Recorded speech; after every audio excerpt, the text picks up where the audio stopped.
Um, hello. It really has been a while now, hasn't it? It's been like, man, it's been like 2 weeks. I was kind of worried ahead of time that I kind of forget like how I was like, will I remember how to do this? Show. Oh, it's good to see you, Show. How you doing? How you doing? How you doing? It's good to be back. Good to be back. Mika, good to see you as well. Good to see you as well. Good to see you two still here. Oh, Jeep, you're here too. How you all doing? How you all doing?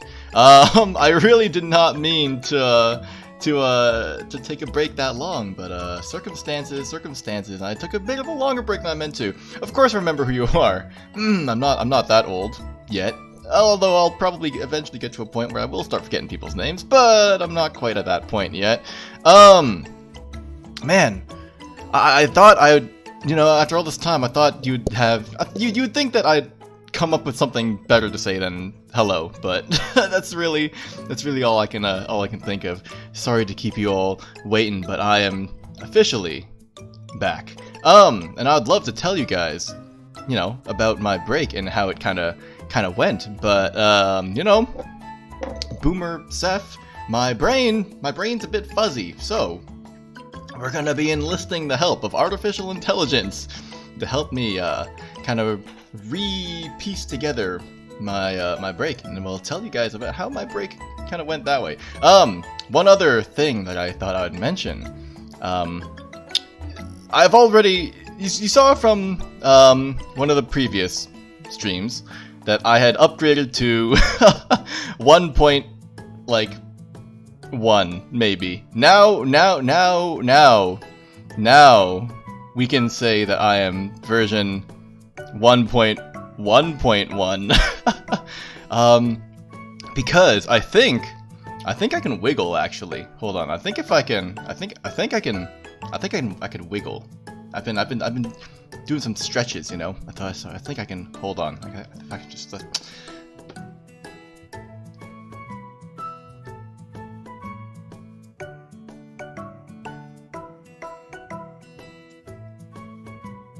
there we go.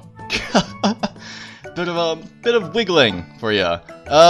But yeah, no, it's good to be back. It's good to be back. And I was doing some, the usual checks to see how AI Dungeon actually works. I'd never played AI Dungeon before, but I know that it can be pretty weird sometimes. But don't worry, it's all 100% accurate for how the break went. And from what I understand, there's like text to speech, which is incredible, but you have to pay for it, I think, which is too bad because I did not pay for it. So I will be reading it for you. There's no music, so we'll keep the BGM going as usual. But yeah, how about let's just hop right into it. I want to show you guys and tell you guys about my break. So if we just slide on over here, bam. Okay, so that's AI Dungeon. And then I think we could you should be able to see the mouse. Yep. Okay, good. I think we just click new game. Okay. And we do worlds? No, we don't do worlds. These are fantasy worlds. We do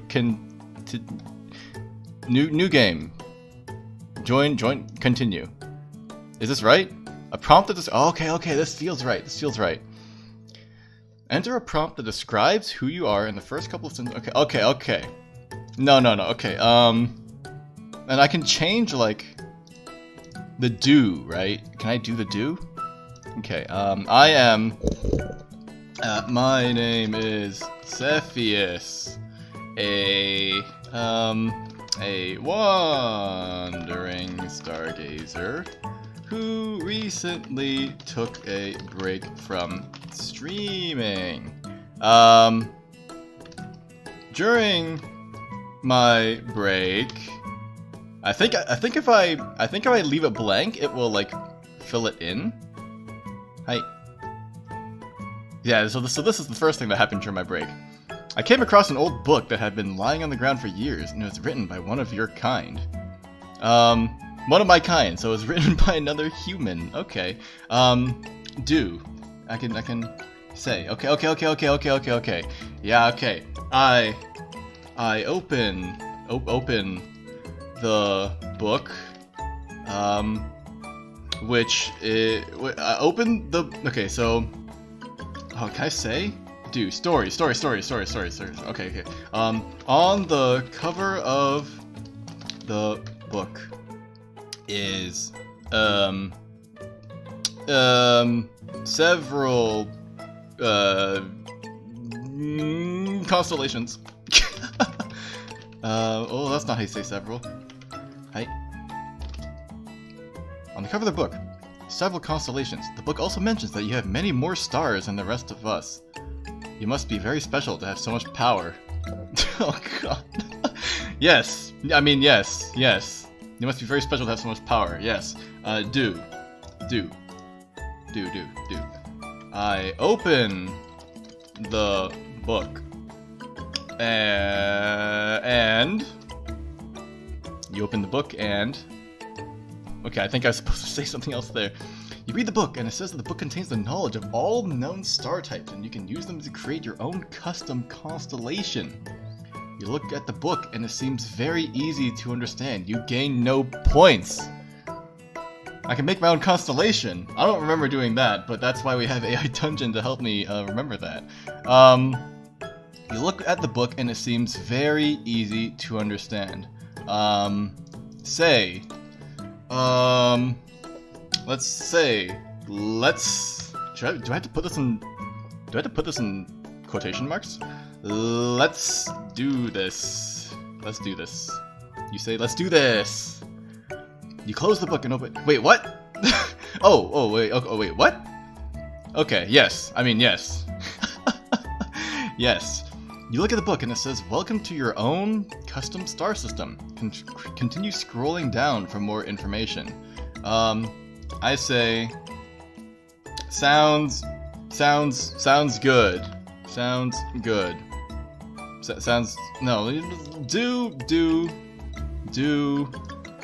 Say, story. Story. I scroll. Should this be do? I scroll down and see. Scroll down and see other books different from the one I just saw. There's so many books you can never read them all, but it's hard to narrow them down.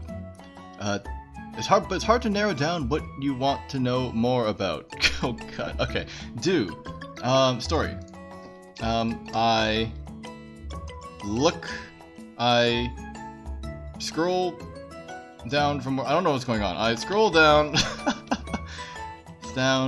for more information on creating a new constellation.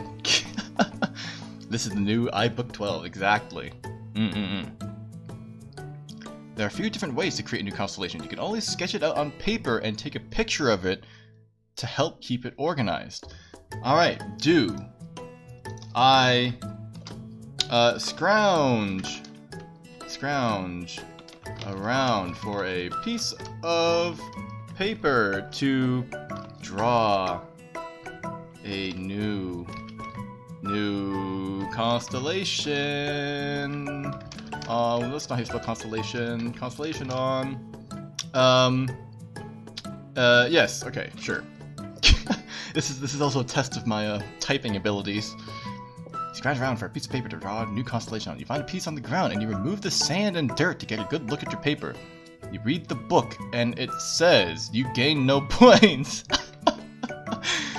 You read the book and it says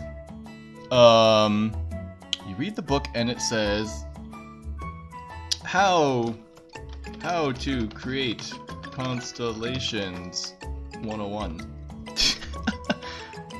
And it says how to create constellations 101. You look at the book and it says something about drawing a small circle with your fingers. Your fingers are quite large, so it's easy to draw a very small circle. That doesn't seem to make sense, but sure, we'll go with it. Do. Drawing a... I take my... Should I take my glove off? Let's take my glove off. Take my glove off and draw a small circle on the paper. Hey. What? Play free. What? Okay, so I do... Okay. Never mind, I do have to register. Okay, hold on, give me a second. Okay, I didn't realize that I do actually have to register. Oh my goodness. Okay, hold on. Should be this. Okay, hold on. Give me a second. Give me a second. All right, here we go. Type in my email. We're gonna. I just want to make a constellation. AI dungeon. I just want to make a constellation. Okay. Type in some login credentials. Register. Do I need to confirm my email? No. Okay, we're good. All right, let's save that. Okay, I think we're good. Hey. Okay. Draw a very small circle. Okay, right. Yes. I take my... We're good to go. I take my glove off and draw a small circle on the paper. Alright, we're good. We're good. Please verify. We're not good. Okay. Alright, hold on. We're not good. My goodness. Give me another second. This is... Wow. Alright, okay. Email. Finished it. Yes, okay. Let us know that you're not a robot. Well, as far as you're concerned. Verified. Okay. Alright. This is like maximum scuff for my return. My goodness. Alright. Okay. Hi. This. Unhide. Right. Okay. Look. Yes. Okay. I think I have to type it again. My goodness. Can I?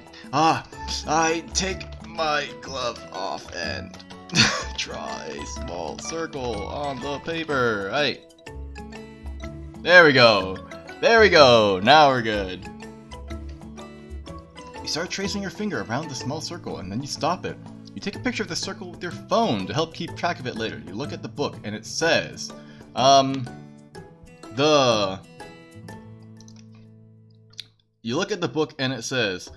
the next step is to, gather an offering to the stars.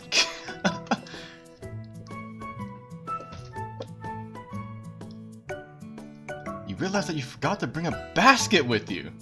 Oh no! My basket. You use your phone to take a picture of the basket.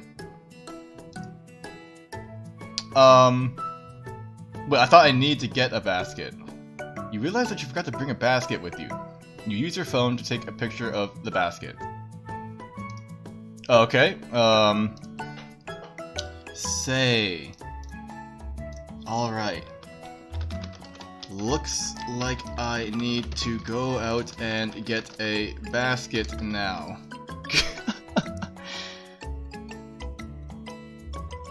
You go out into the open world and search for one of the many baskets that are spread out across the planet.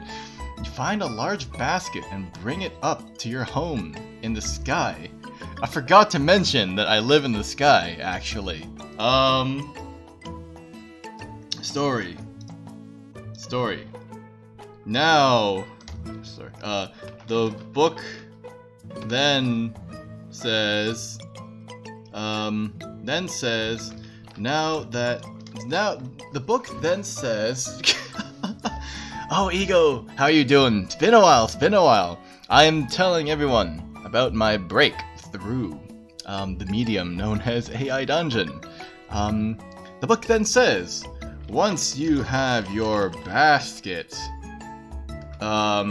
you must offer it to the stars.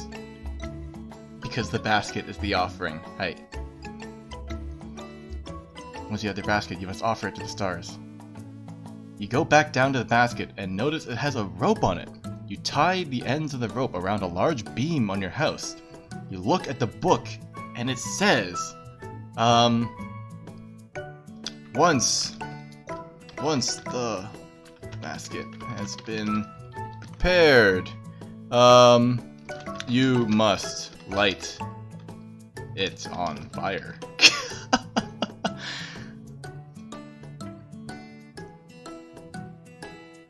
You take the basket out to the beam and light the ends of the rope on fire and hold them up for a few seconds. Story. The ropes burst into flame as fire travels along the length, setting the basket ablaze. All of a sudden, burst into flame. Yes. All of a sudden, one of the ropes bursts into flame and starts to grow. The fire continues to grow, and after a few moments, it's big enough to hold as a full-sized constellation. Wow, that must be a really, really big fire. The book then says, once the basket has been offered, you must. Once the basket has been offered, you must take a picture of it with your phone. You take a picture of the burning basket with your phone, and then a picture of the whole thing with your phone.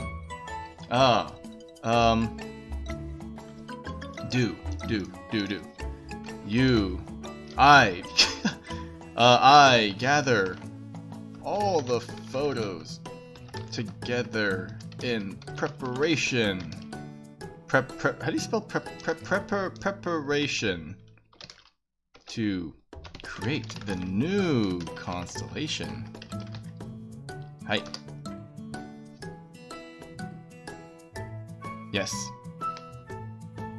You open the photo on your phone and it appears to be a perfect star-shaped basket. I thought the basket was set on fire, but sure. we can fix it. Also, I just realized we're not playing Portal. Hold on. You know what? Just get rid of that. We're not playing Portal. Get rid of that. All right, cool. We're not playing Portal. Screw it. Let's fix it. Let's fix it live. We're already going for scuff. Let's make this as scuffed as possible. Okay, so we get this. And then we get this. Alright. Okay, so we're not playing Portal. We are playing AI Dungeon. Let me do this. We'll fix this up really quickly. Give me 2 seconds. Okay, I'm gonna need a bit more time than 2 seconds, actually. AI Dun. How do you spell dungeon? Dungeon.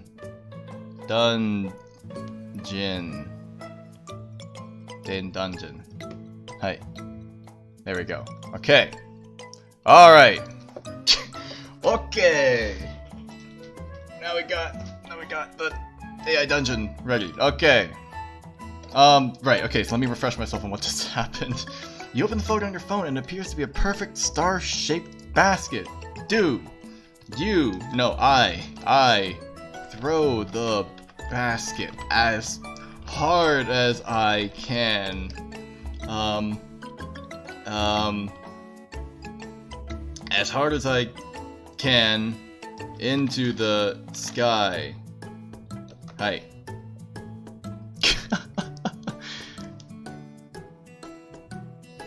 Oh. You throw the burning basket. I forgot the basket was on fire. Right. I probably should have put my gloves back on. You throw the burning basket as far as you can into the sky and it sails up high away from your house. Do. Story. Once the basket, it was the once, no. Once, as the basket flies off into the darkness of space,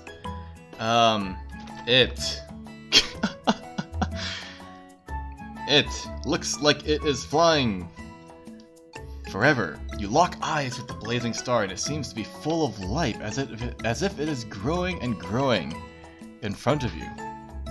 Before you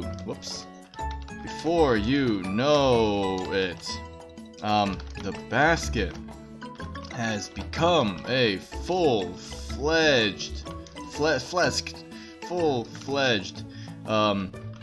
constellation in the sky. Yes. You look at the book and it says, well, looks like I can now call my new constellation meteor. I say, no, I hate that name.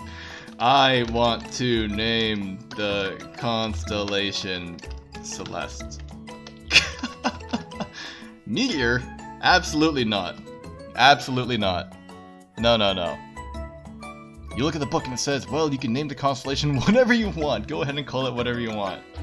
Perfect. I say perfect. Perfect. I will name the constellation Celeste then.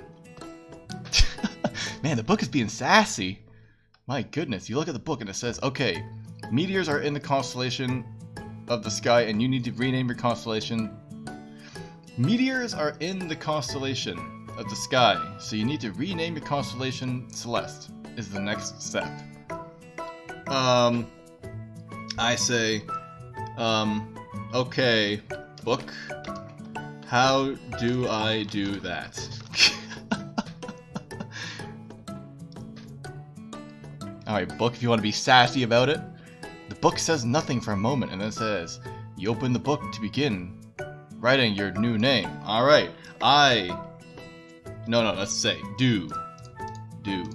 I write the name Celeste into the pages of the sassy book.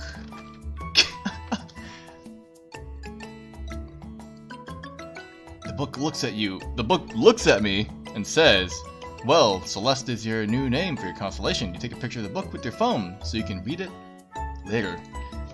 Okay. Story.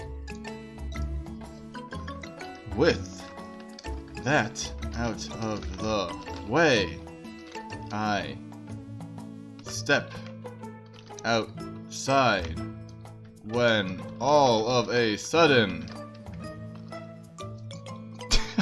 Man, the book is sassy, my goodness. A meteor falls right on top of me. Hold on. You scream and run away from the meteor as it falls onto your house. I say, oh no. Oh no. Oh no. My house. Oh no, my house. What? The AI is doing, pretty good. You run for your life behind your house, but the meteor is falling on the house. As you get there, you notice the meteor is now a huge crater in your yard. I say, story. Do. I stand there in awe for a long time. Oh no, the flaming basket! The flaming basket's coming back. Once you've had your moment of shock, you walk up to the crater to check it out. The crater is filled with a strange yellow liquid that smells like onions. Yes, you know, now that you mention it, AI Dungeon, that does sound a bit familiar. I do seem to recall smelling a strange yellow liquid that happened to smell a lot like onions. Now that you mention it, do I look closer at the yellow liquid that smells like onions. Like onions. It's onion liquid. It's onion juice. It's space onions. You look closer at the liquid and notice it's glowing a bright color. It almost looks like it is seething with life. Do the yellow liquid suddenly starts moving. Suddenly starts moving and takes on the form of a giant, of a human size. Let's just go with the human size. I feel like giant, human-sized onion. This all happened, by the way, in those 2 weeks that I was away. Human-sized onion and walks towards you. I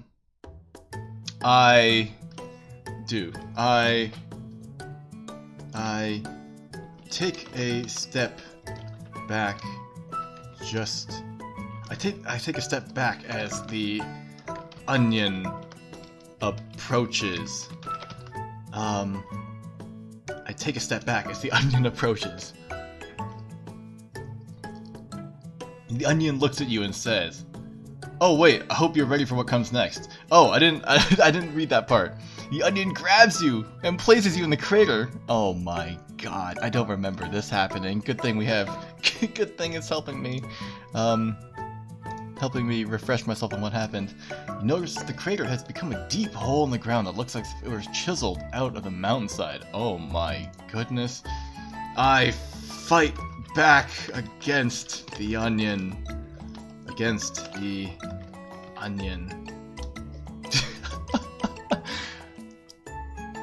Fight back against the onion. The onions take on the shape of hands and begin to punch you in the face. Oh no. I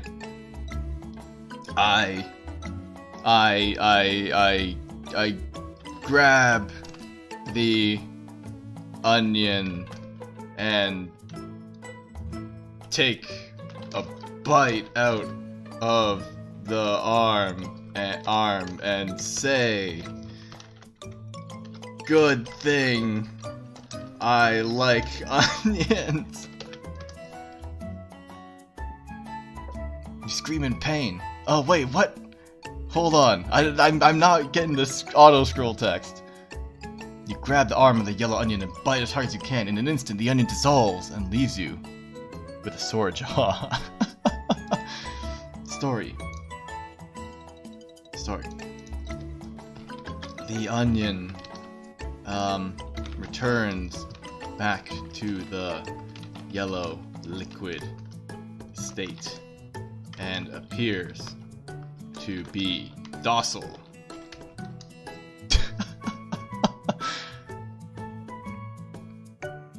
You take another picture of the onion with your phone so you remember this moment. With that out of the way, I continue to walk around and notice there are many other crater-like holes in the ground. That confrontation didn't last as long as I remember it did. You don't think eating extraterrestrial beings is a good idea? Yeah, I mean, like, you're probably right, but, you know, if a giant, not giant, but like if a human-sized onion is, you know, punching you in the face, you know, you gotta do what you gotta do, right? You gotta do what you gotta do. Story, do. I walk up to another one of the craters, and inside it is... I don't remember what was inside it. You go inside the hole and find a small room full of fun things to play with. In one corner of the room, you notice a large screen that looks like it was recently put there. I turn on the screen and and put on the screen and oh, Peace! Peace, good to see you. It's been forever. How are you? How are you doing? Oh, it's good to see you. Good to see you. I'm telling everyone about my my break. Let's see what it says. The screen turns on and shows you a news program. The journalist speaking into the camera explains that there have been rumors of a comet crashing in different parts of the landscape in the area. I say, I think I have a feeling where some of those craters may be. You walk in the exact direction of some of the craters and notice they are all exactly in the same area. I say, huh. That's kinda weird. That's kinda weird. You notice that all the craters look identical and are even positioned to form a star shape. The screen brings you to a world map and shows you a red dot that is placed right where you are standing.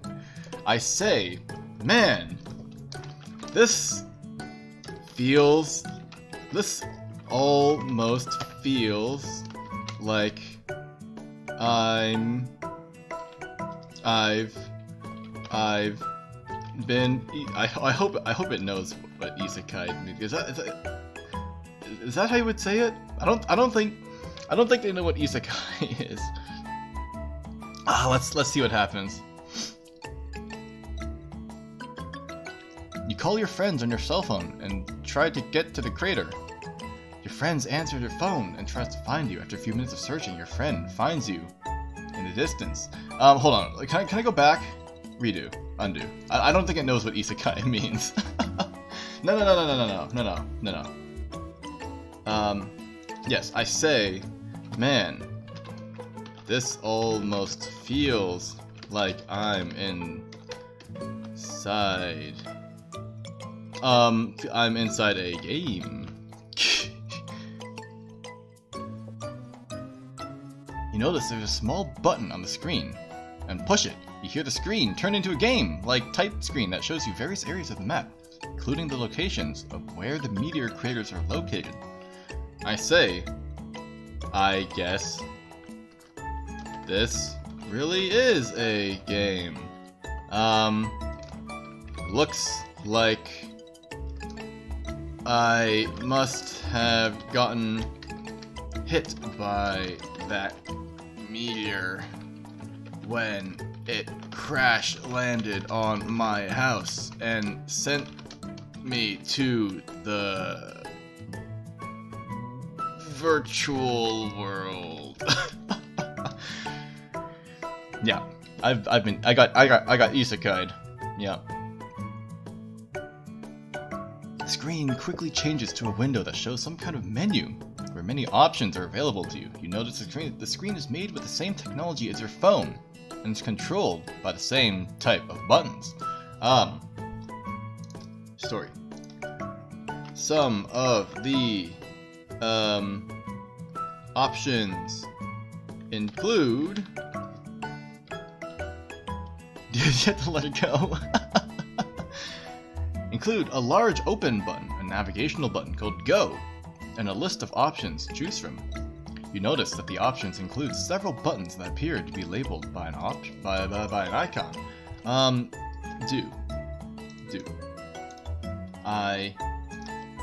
I press the Go button and a list of a list of locations pops up. One of the locations that caught my eye. Ew.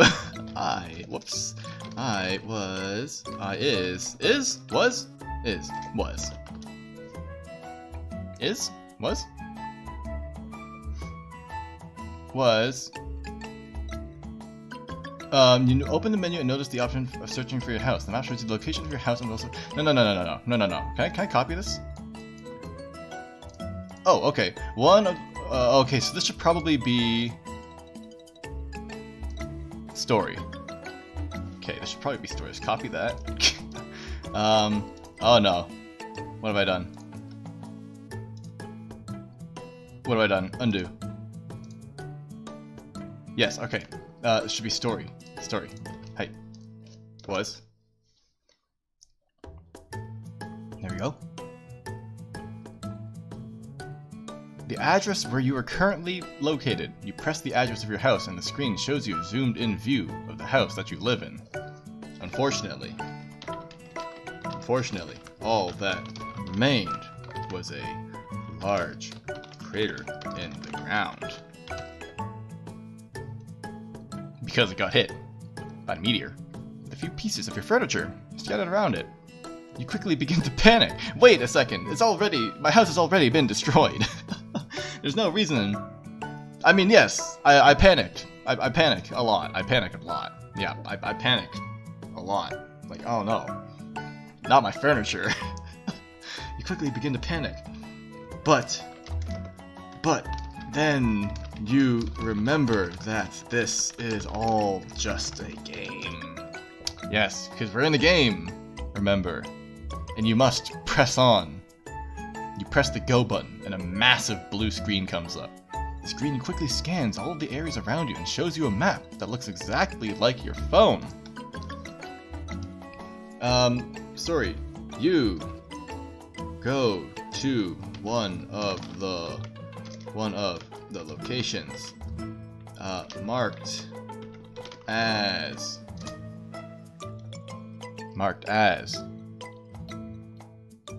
home that the screen has shown you, and find that it is exactly where you're. Okay, hold on. The game is really fixated on it's really fixated on staying at my home.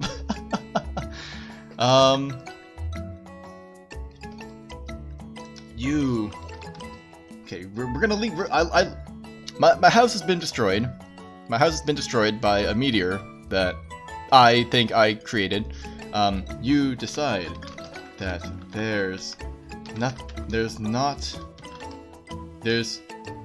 nothing left of your original home worth recovering. You set off for.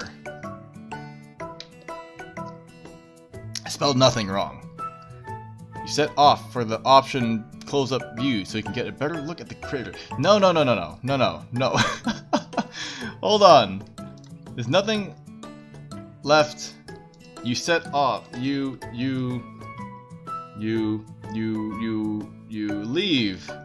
You pack up what remains of your belongings and leave your home. We're leaving, okay? Okay, AI Dungeon? We're leaving. I remember this part of my break. I left. We're leaving, okay? We're leaving.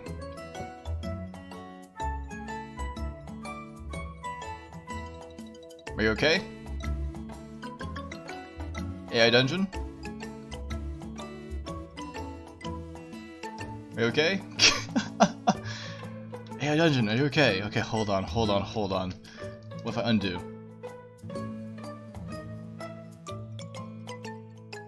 Story. Man, the AI Dungeon is really fixated on staying in my home. I remember we left though. I remember we left.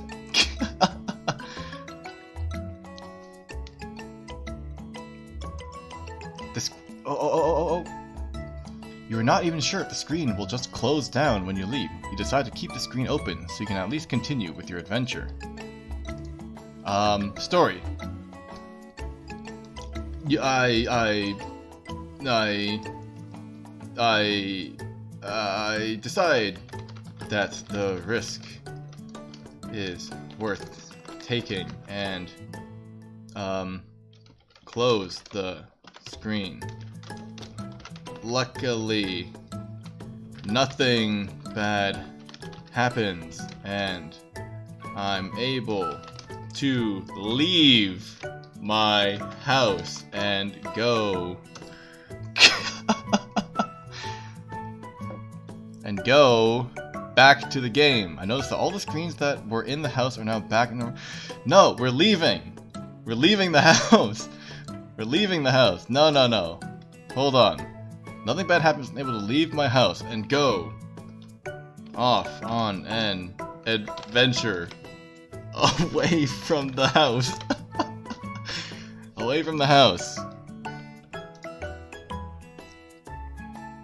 Away from the house. AI dungeon. Are you okay? Oh my god. Okay, hold on. I think I need to copy this. Undo.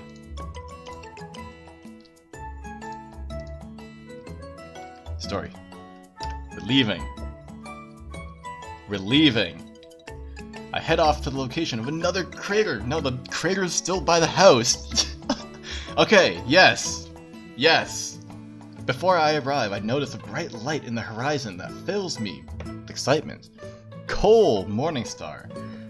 That's a new name. Nice to meet you. I just recently came back from a short break, and I'm having a bit of trouble remembering how my break went. So I'm having AI Dungeon help me kind of recount the events that happened, and a lot of it revolves around my house. But I distinctly remember leaving my house because it got destroyed by a meteor, so there's not much left. Bright light on the horizon that fills me with excitement. Yes, did I pack up my stuff yet? I think I did, yes. I pick up my bag and set off for the light. Yes. The light ends up being a large shining tower that appears to be made of a strange metal or material. I approach. As I approach the tower.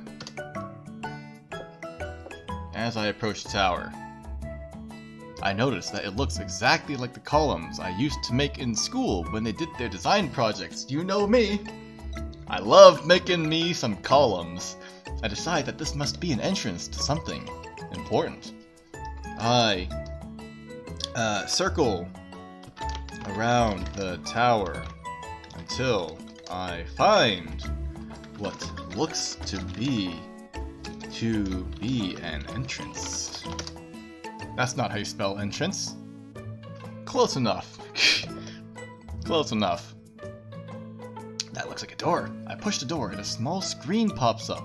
The screen looks exactly like a terminal from our modern day computers. It tells me to place my hand on a small rectangular... alright, cool. I place my hand on a small rectangular, pedestal. I place my hand on the rectangle, and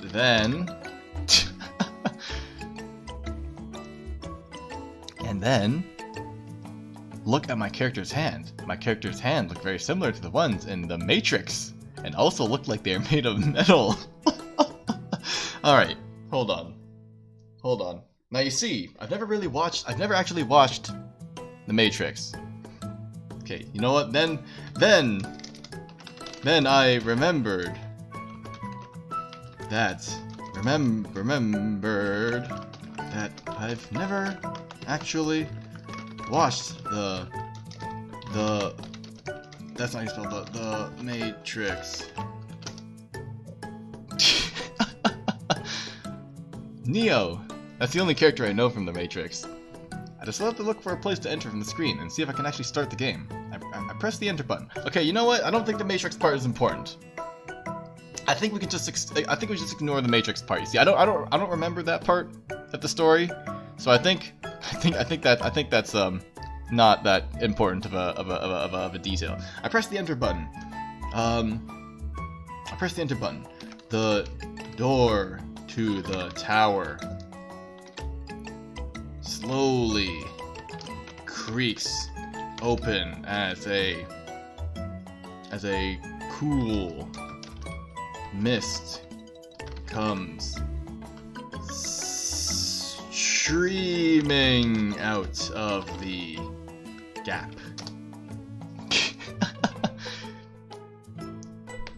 I look up as the door opens and see a large staircase that leads up to the top of the tower. I decide to head up the stairs. I hope it leads me somewhere useful. Say. Man,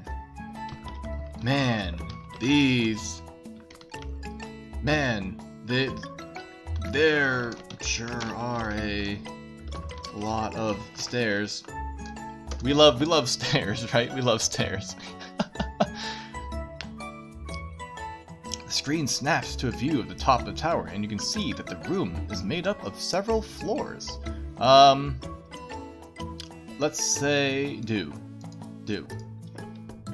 I proceed to enter the first floor. On this floor is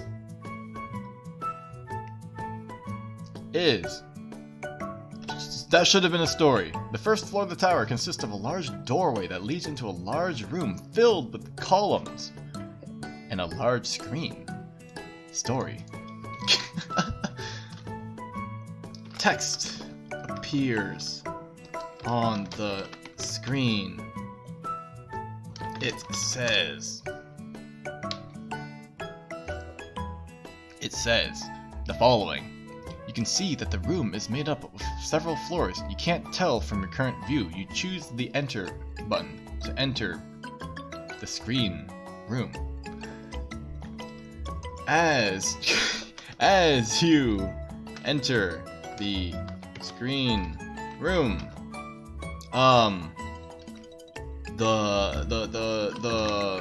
the walls start to shake. Yes. And a loud moan can be heard echoing throughout the room. You look at the screen to see if it's intentional or because of the noise. The screen is completely blank, except for some information. Story.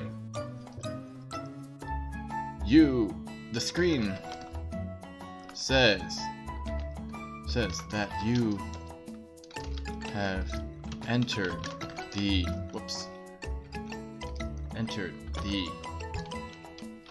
tower of the unknown. Do not panic and to press enter. Yes, the screen quickly glows and the countdown time. Whoa! Please don't panic. I panic. I panic. You look down at the screen and notice that the timer has read 3 minutes. It is now time to enter the entrance room and see what exactly is there. Story. As you enter... I'm panicking.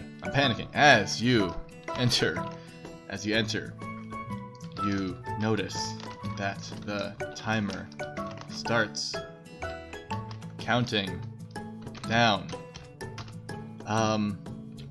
More text appears, and it says,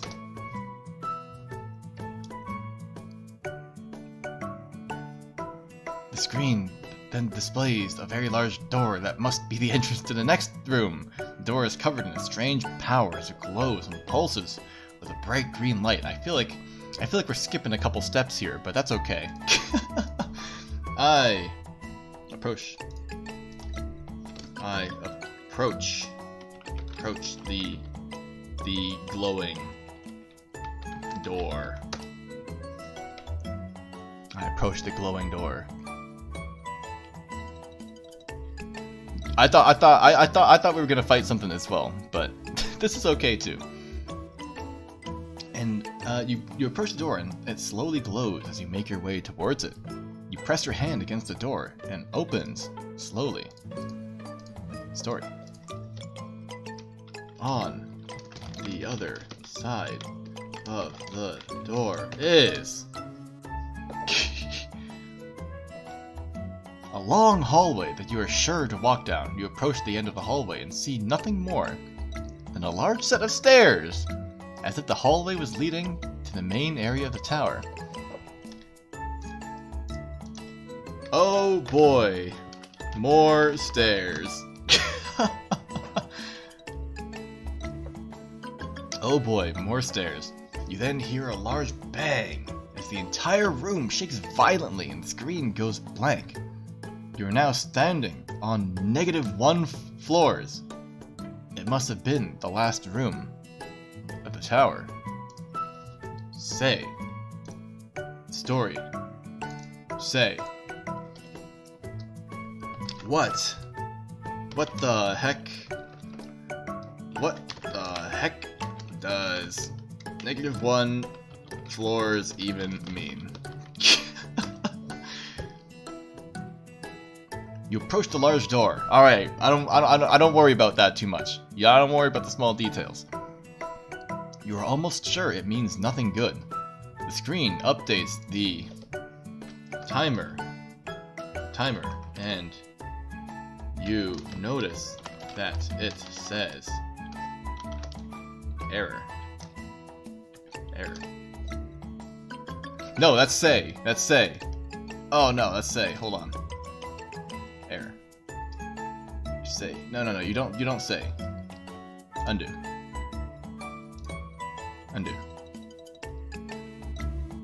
Yes. Okay. The story updates the timer. There we go. You see nothing but blackness around you. It almost seems like the last step of the stairs led to nowhere. I hold my arms in front of me and stumble around in the blackness. I think we're in the void now. I think we're in the void now. You start to feel queasy at the thought of walking down the long hallway, and you decide to exit the room.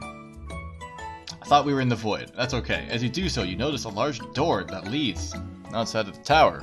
Alright, you know what? That's good too. That's good too. I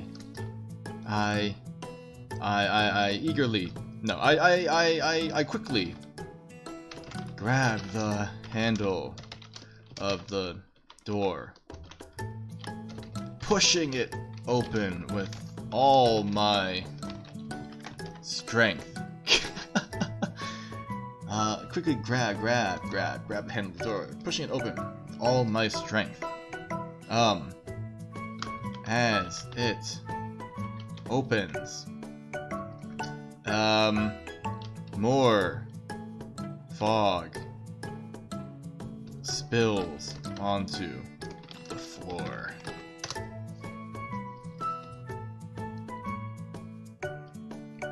Yes. The screen turns on again, showing you the view of the hallway as you approach the exit door. As you pull the door open, you see a large opening that is the same as the room you entered. Say, oh, this kind of reminds me of the movie Groundhog Day. Groundhog Day, uh-oh. As you walk towards the door, a large wall of mist seems to part itself as it prepares to let you pass. You know what? I take that back. This actually reminds me of a boss fight from Dark Souls.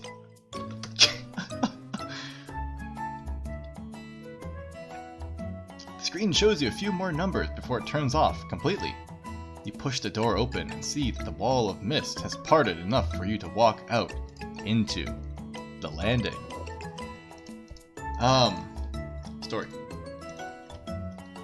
Before you,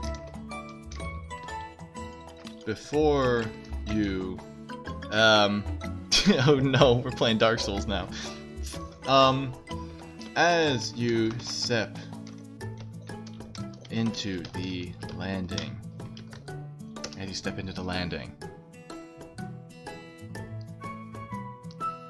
you are greeted with a bright light as you look around.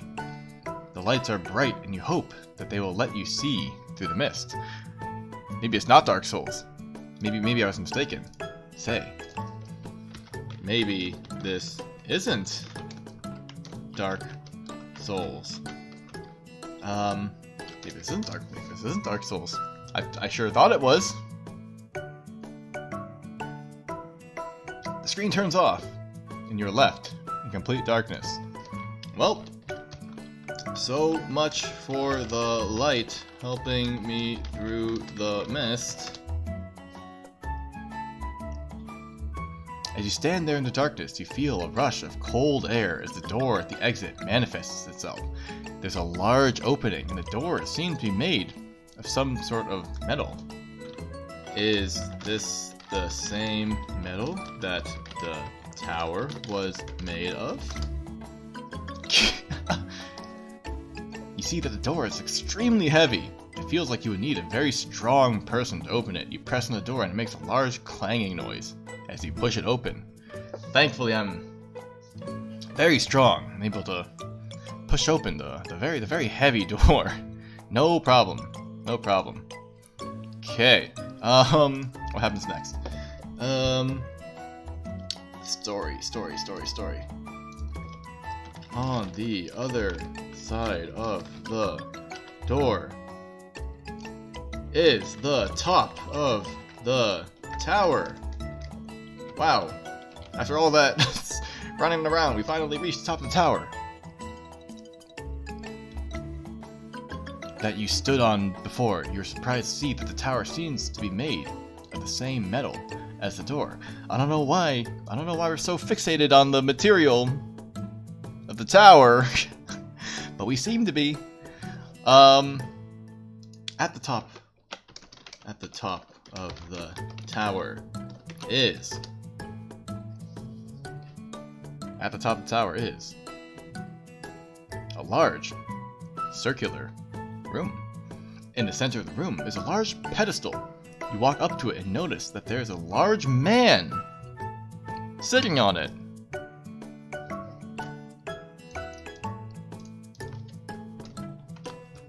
Santa?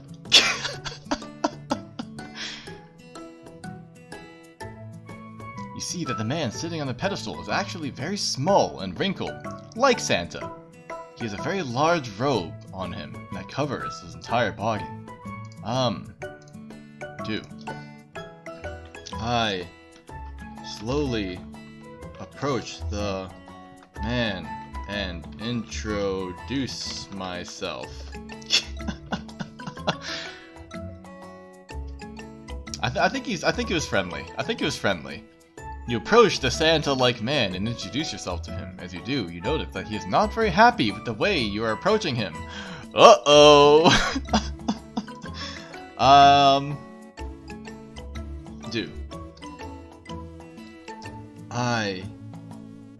Story. The man, the Santa-like man stands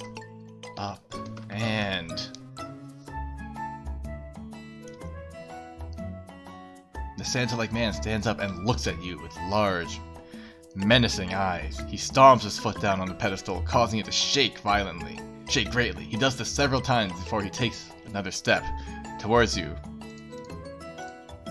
I say, square up. Square up. The screen flashes a little bit before it shows the view of the mist again. The Santa-like man looks down at you with a menacing glare. You do not belong here, he says. And I say,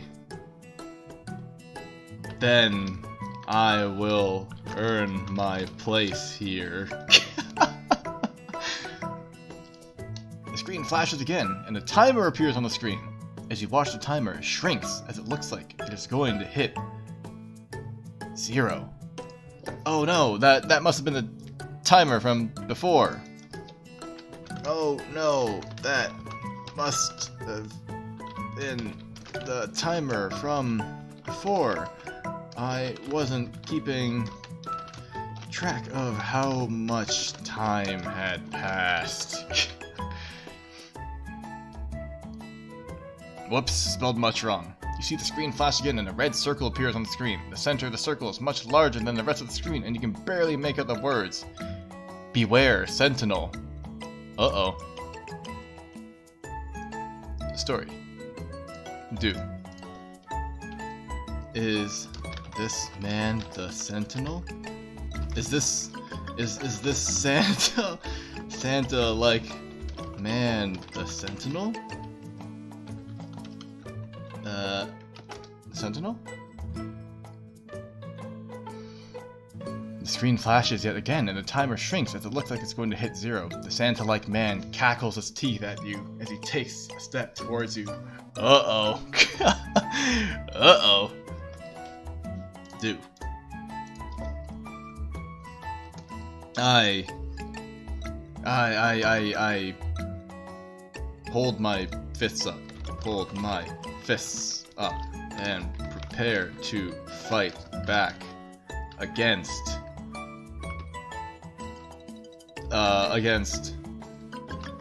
the Sentinel.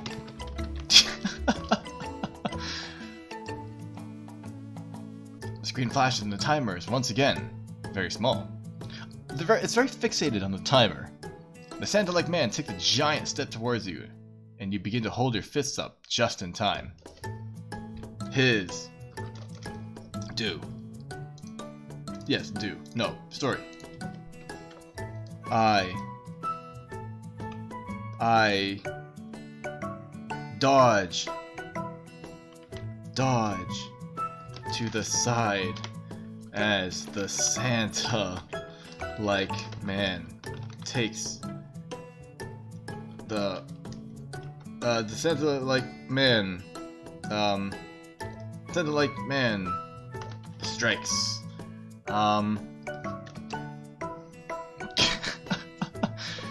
We're fighting Santa at you with his cane, and you can feel it hit your sides. Wait, I dodged though. You block the large man and unleash a flurry of punches on his face. Say, how do you like that, Santa? Santa? Why is my score 0? That's an excellent question. Come on, I'm fighting Santa. You're able to get in a few more hits before the Santa-like man catches you by the collar. Oh no. He stomps his cane on the ground again and you can feel the vibrations from the cane. I do. Story.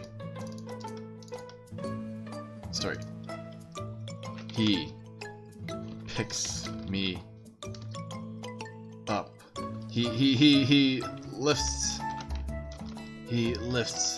me up by the collar, and I'm suspended there off of my feet.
Sorry, I accidentally muted myself. Okay, we're back though. Good thing we're playing this, and that you can kind of see what's going on even without my my narration. I rolled to the side at the last possible moment, and I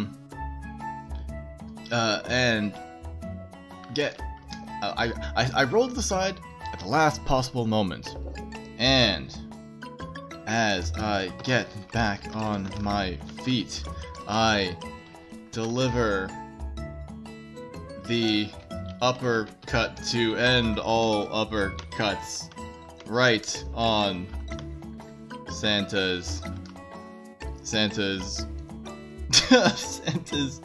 chin.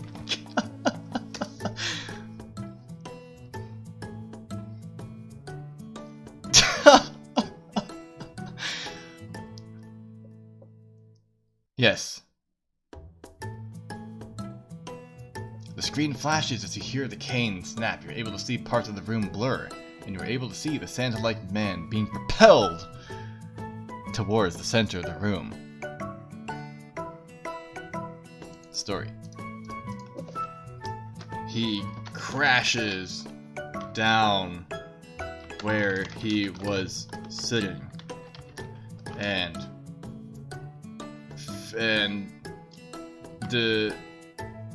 dissolves into candy canes. A message pops up, and it says,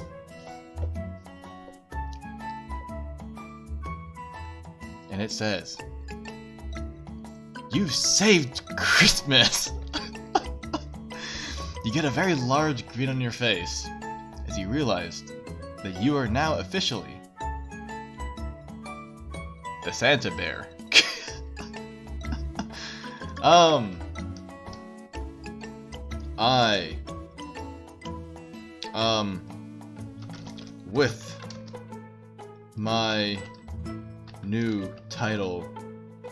With my new title, I leave the tower.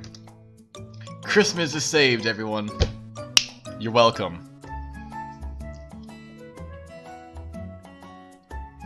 Leave the town and venture around the town. I notice a sign that says Small Town Fair. I walk towards it and see that there are many people strolling about the area. Story. I look around some of the stalls and notice that one of them is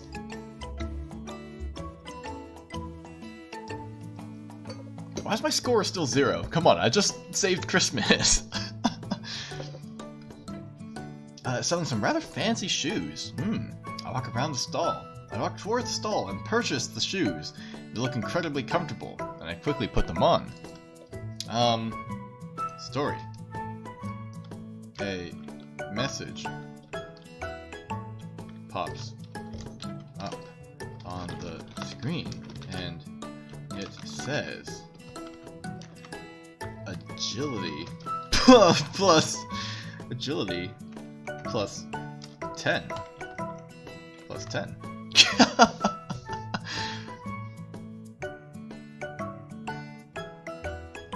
I look down at the screen and notice that my agility has gone up by 10. Wow! I walk over towards the platform and see that there are several of the ladies that I can meet. Whoa, whoa, whoa, whoa, whoa. Okay, hold on. Say. Whoa, whoa. Whoa, whoa, whoa. Whoa, whoa, whoa. Let's save that for another time. You walk over to a booth and notice that it's a very fancy looking hat sitting on top. I place the hat on my head and immediately feel a much greater sense of style. But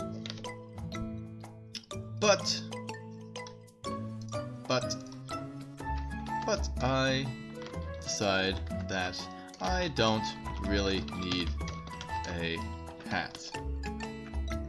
Don't really need a hat. I don't really need a hat. As I put the hat back down, I hear a commotion coming from one of the stalls. There we go. I walk towards the stall and see that there's a man standing on top of 2 boxes. What's he doing? He looks like he's about to jump off the boxes when suddenly the booth behind him flashes. Story.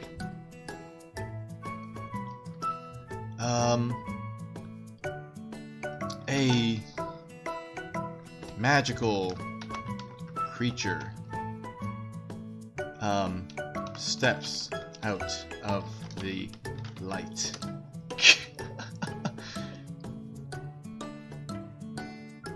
And grabs the man in the air. The man in the booth begins to scream, and you can hear him impact against the boxes. The civilians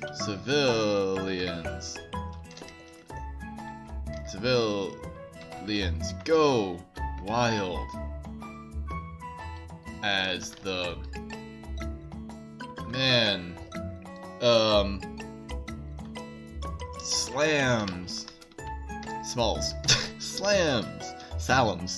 slams into the boxes. Here we go again. And the booth spins around and you're able to see the entire scene from a new perspective. A message pops up on screen and it says urgent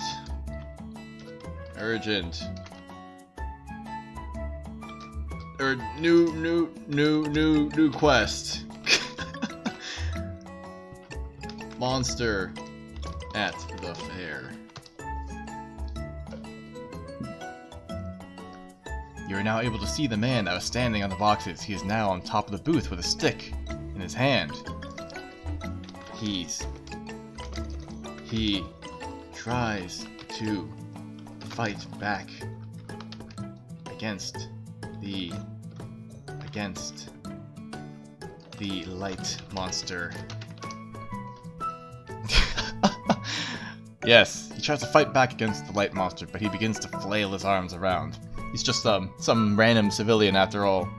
The monster steps towards the man and throws him to the ground. The man falls into a pile of candy canes, and you can hear him scream for help. Here we go again.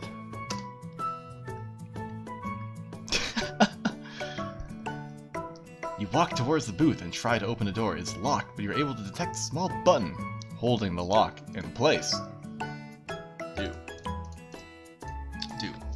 I use my lock picking.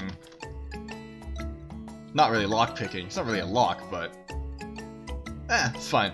I'll use my thief mastery to thief mastery to open the doors. Open the door.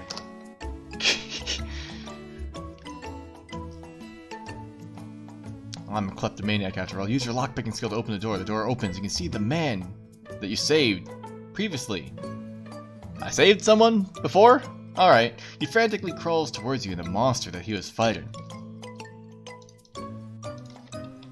Stand behind me. I've got this.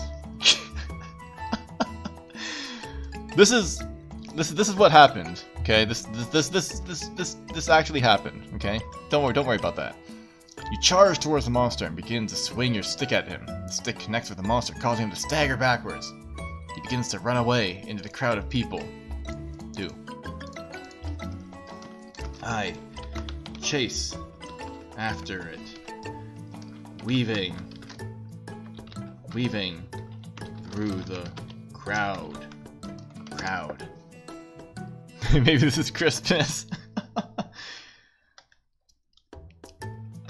The monster runs through the market, not seeming to know your presence. I just smacked it though. After escaping you, the monster disappears. Within a candy cane stall, a message pops up on the screen. And it says... and it says... Whoops, no, let's do. Story. Say. It says... The... Monster. No, let's say. The monster... is... actually... a harmless... creature... named Christmas. And... it... just came... looking... for some... candy... canes. To eat. You decide that you have a lot of candy canes, so you can give them to him, and it'll be okay. I give him the candy canes I acquired after fighting with the Santa-like man. Because we fought Santa, and he seems extremely happy about it. He begins to eat the candy cane slowly, like a turtle eating a snail. You think that this is a great way to spend your time. Way to spend your time, so you decide to leave. Wouldn't you want to stay longer? It's fine. It's fine. I'm the one who doesn't remember my my break very well. Story do. With that story. No, let's say. All's well that ends well. Yes? This is... You walk back to the booth and notice that it is now raining. It actually feels cold, and you begin to feel goosebumps in the air. I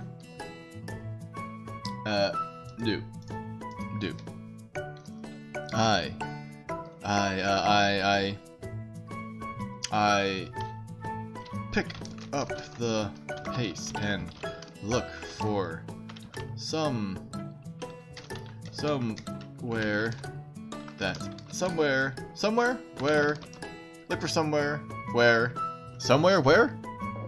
where I can take shelter from the rain.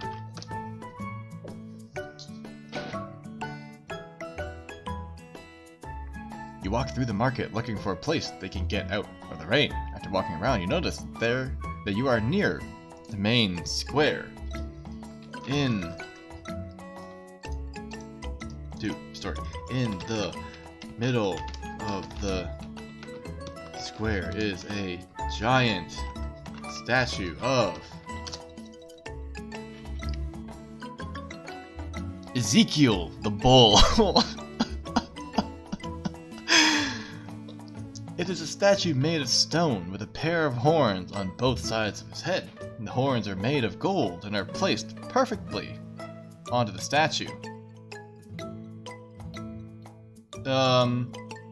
Story.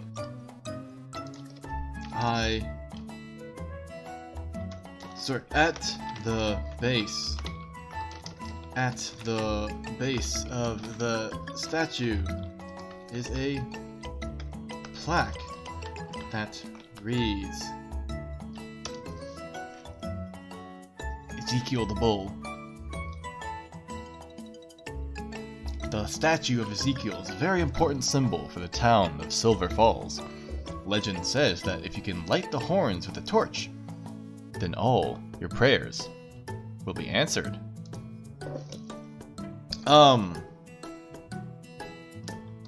Story. I then go around town asking people about the legend of the statue. That's not how you spell asking. Most people seem to have never heard of it, but they do not seem completely uninterested. You take my time checking the plaque over and over again. Story. You decide that it's worth investigating. And you look for, and you think of ways that you could light the torches on the statue.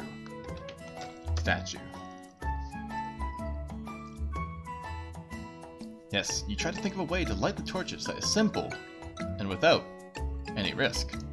Yes. I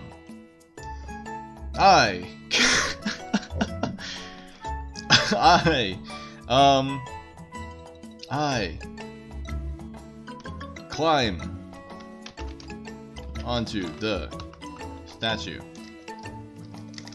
I decide that no one has time to take the safest option and climb the statue.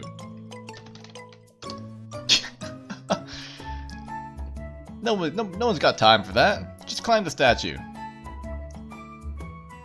I climb up and stand on the platform that the statue rests on. The platform is mostly made of wood, and is covered with the same gold as the horns. No, I climb the statue. I climb my way up the giant statue of Ezekiel the bull. I climb my way up the giant statue of Ezekiel the bull, with the goal of lighting the horns. Yeah. It's doing okay. What if I say, I'm afraid of saying not so great. We'll say okay. I find a gap between the horns of the statue and the platform that I'm standing on.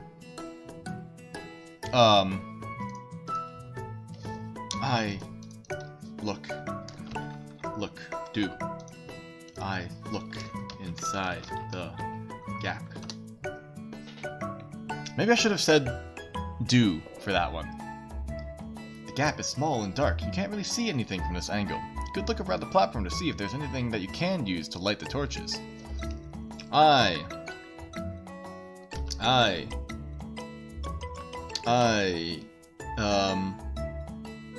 go to one of the booths and buy a bow and arrow.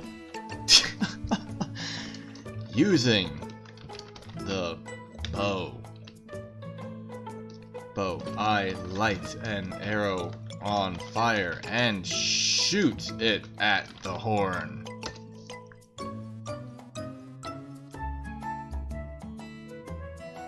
The arrow hits the horn and it lights up. It takes a second for the light to be extinguished, but when the light is gone, the horns are now lit up. Story. Say.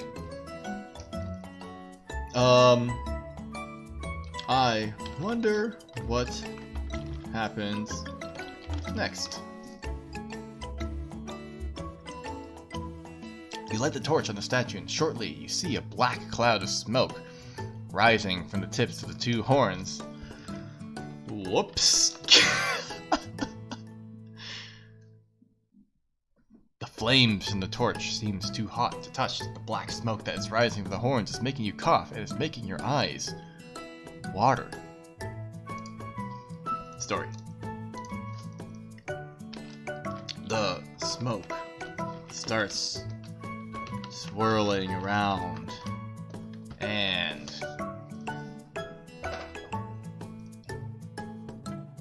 the horns start to glow with a black light. The black smoke makes you feel uncomfortable and you begin to choke as it fills your lungs.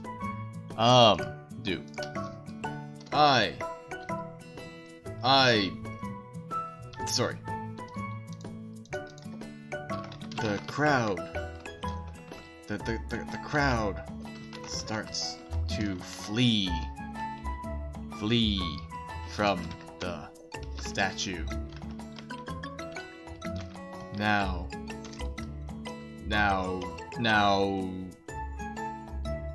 emitting an emitting an ominous, dark aura.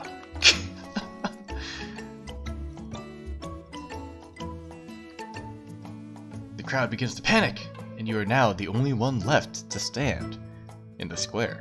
The horns are now pointing upwards, and you are under their influence. Story, a voice.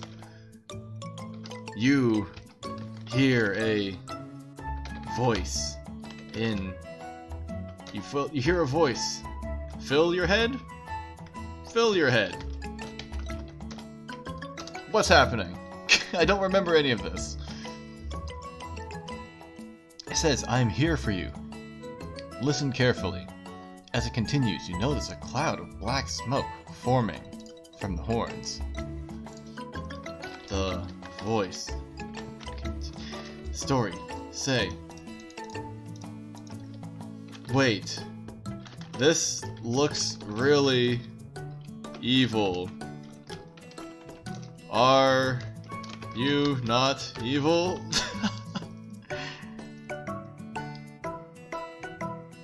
The voice replies, I am not evil. I am powerful, but I am not evil. As it continues, the horns start to burn with an orange light.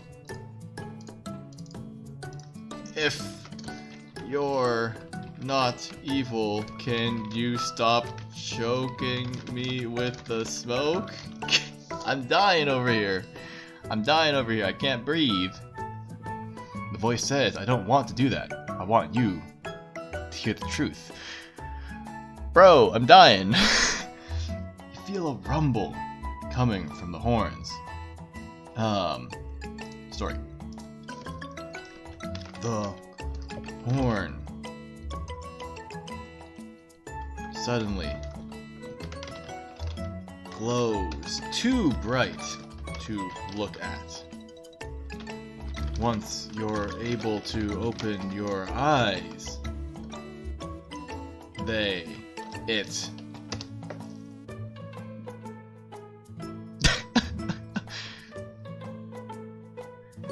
is too late.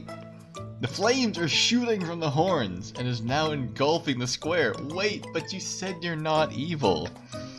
The smoke seems to be carrying with it a kind of energy that is making you feel sleepy. Say. What are you doing? What are you doing? I thought you weren't evil. What's happening? The voice says, I wasn't. I am now. Whoa, okay. Evil is not the answer. Good will lead you to a better path. You hear a roar come from the horns. Story. What's happening? You said you're not evil. My goodness. You hear a roar come from the horns. You look around and the town is engulfed in flames.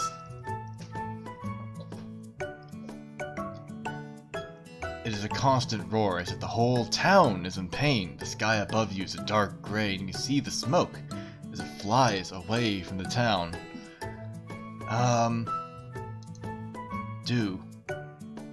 Say. You said you weren't evil. You said you weren't evil. No, you said you weren't evil.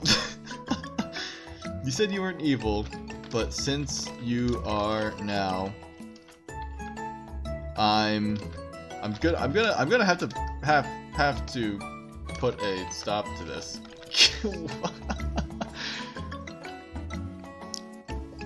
The voice says, I can hear you. I'm not evil. I want you to know the truth about yourself before you decide to change the path you have chosen. Fine then. Fine then. What is this truth you're trying to tell me? This would make for a great game. You are a person with many desires. You want more than what is on offer right now. You want to travel the world. You want to learn new things.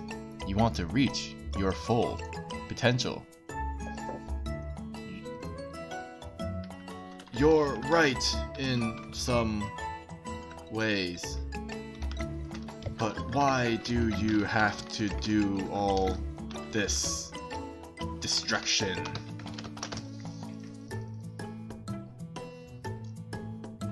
I have to do this because it is my way of life.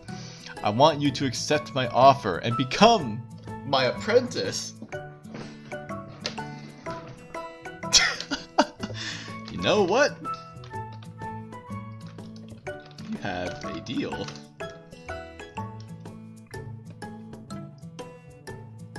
The voice says, I know. I will give you the power you need to make it through the world.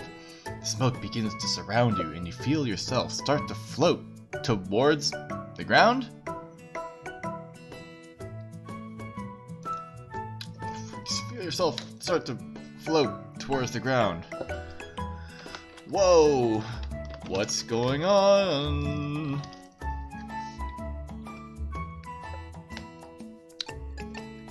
It's too late to turn back now. You are my apprentice, and I am your master. The first thing you notice is the incredibly bright light you're now under. Story. You are engulfed in the light. Once in the blinding light. Once you're able to open your eyes again, you see.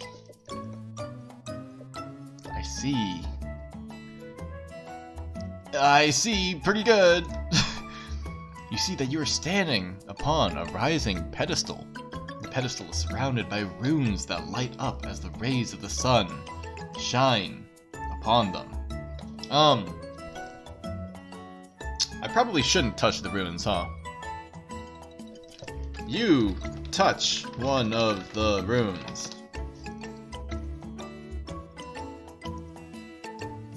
And it begins to glow. The light seems to act as a gateway for you to enter another place. I thought this was a game, but no, this is not a game anymore. As you step through the stone, you notice a small island surrounded by crystal clear waters. You take a look around you and come to the conclusion that you are in a completely different world. That's not how you spell different. Different net. There are large green trees that are littered with little red and orange fruits. Welcome to Hawaii! There's a small path that you follow that leads you to a large clearing. A village also seems to be built there.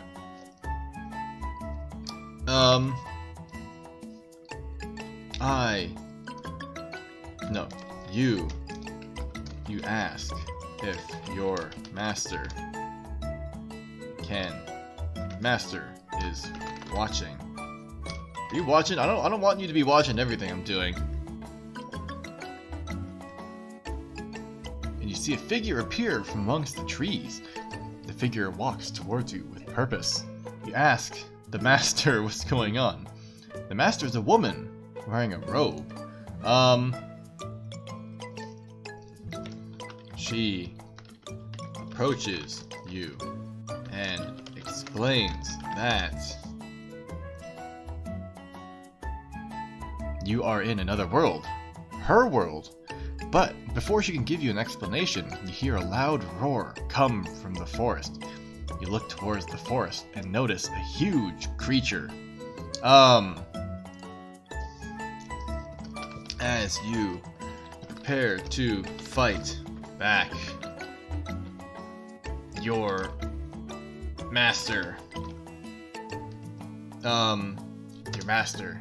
Let's see what she does. reaches out and grabs you. She pulls you away from the fight. You pull your hand away from the mistress? Wait a second. I thought we were... Wait a second. This took a whole other turn. Mistress is very, very different. Anyway, let's see how this goes. The mistress says,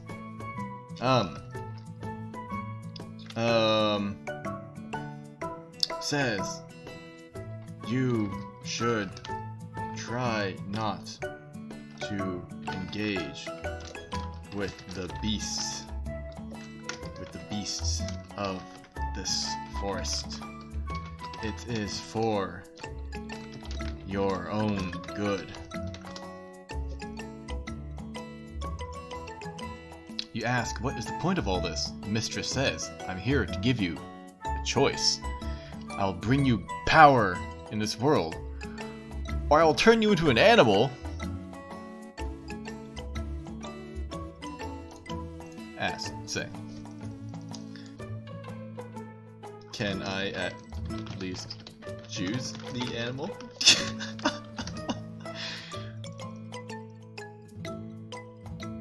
No, you will be given to one of the animals as soon as you arrive. The mistress leads you to a clearing where many beasts are present. You know what? I don't want to be an animal.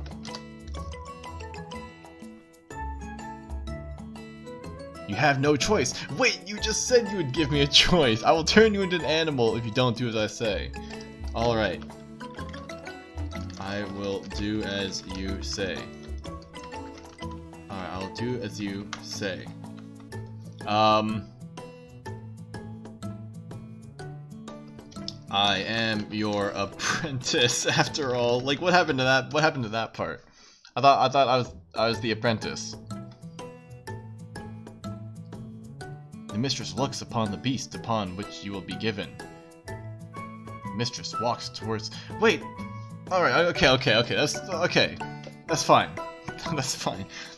The beast, and calls out to it. The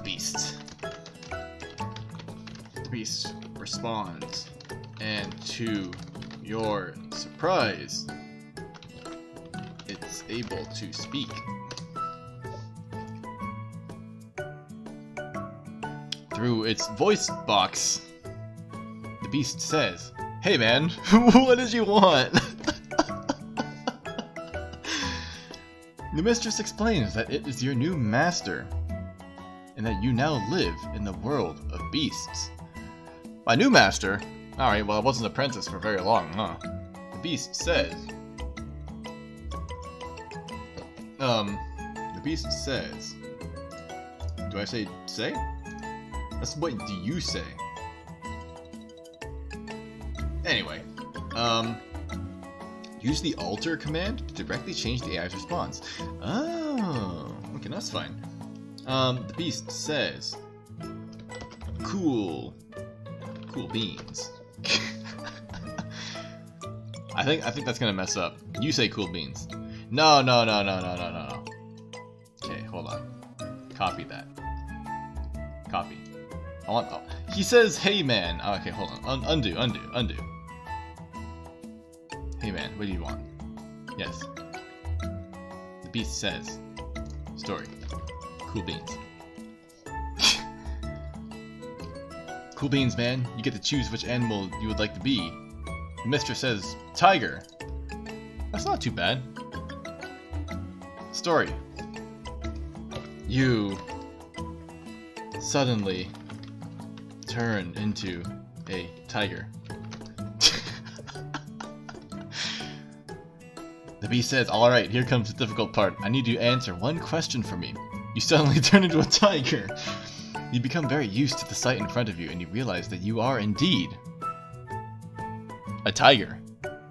As your eyesight comes back to you, you notice a small hole in the forest.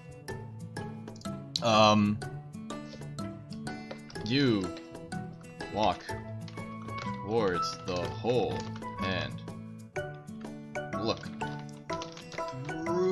it. Through it. Man, what a wild break. I don't remember any of this. You're looking at a small town constructed next to a large lake. You see many little people milling about. There's a larger structure in the far distance. It looks to be an ancient temple. Accepting your fate as a tiger, you decide to walk. You decide to journey towards the temple, hoping there's a way to return to your human form.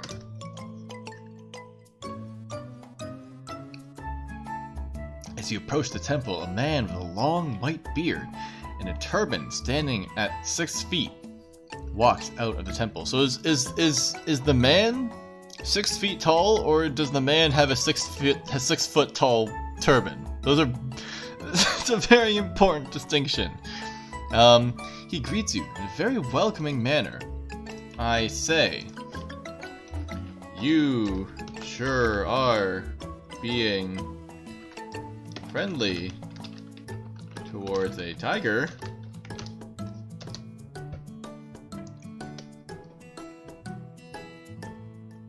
Yeah, sure. Well, I'm very glad to see you. I've been waiting for you to arrive. Please follow me. The man leads you towards the temple and walks into it. Sorry. You follow behind the man. You follow behind the man as you make your way into the temple. As you make your way into the temple, you see that it is much larger than a small village. You look on in awe as the temple, at the temple as you walk inside. The man says, I believe you were taken to this world by a higher being. This is not the first time it has happened, nor will it be the last. However, I am able to help you.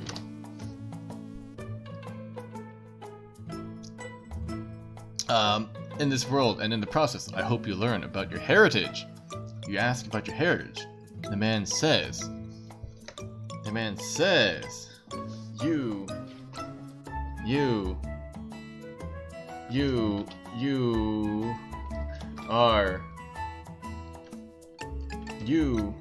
are only human by form alone.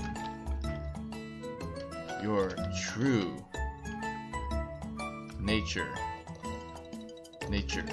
is that of a tiger god. What exactly do you mean when you call yourself a tiger god? The man says, hold on, I feel like I'm supposed to put this in quotation marks. Okay, hold on. Under.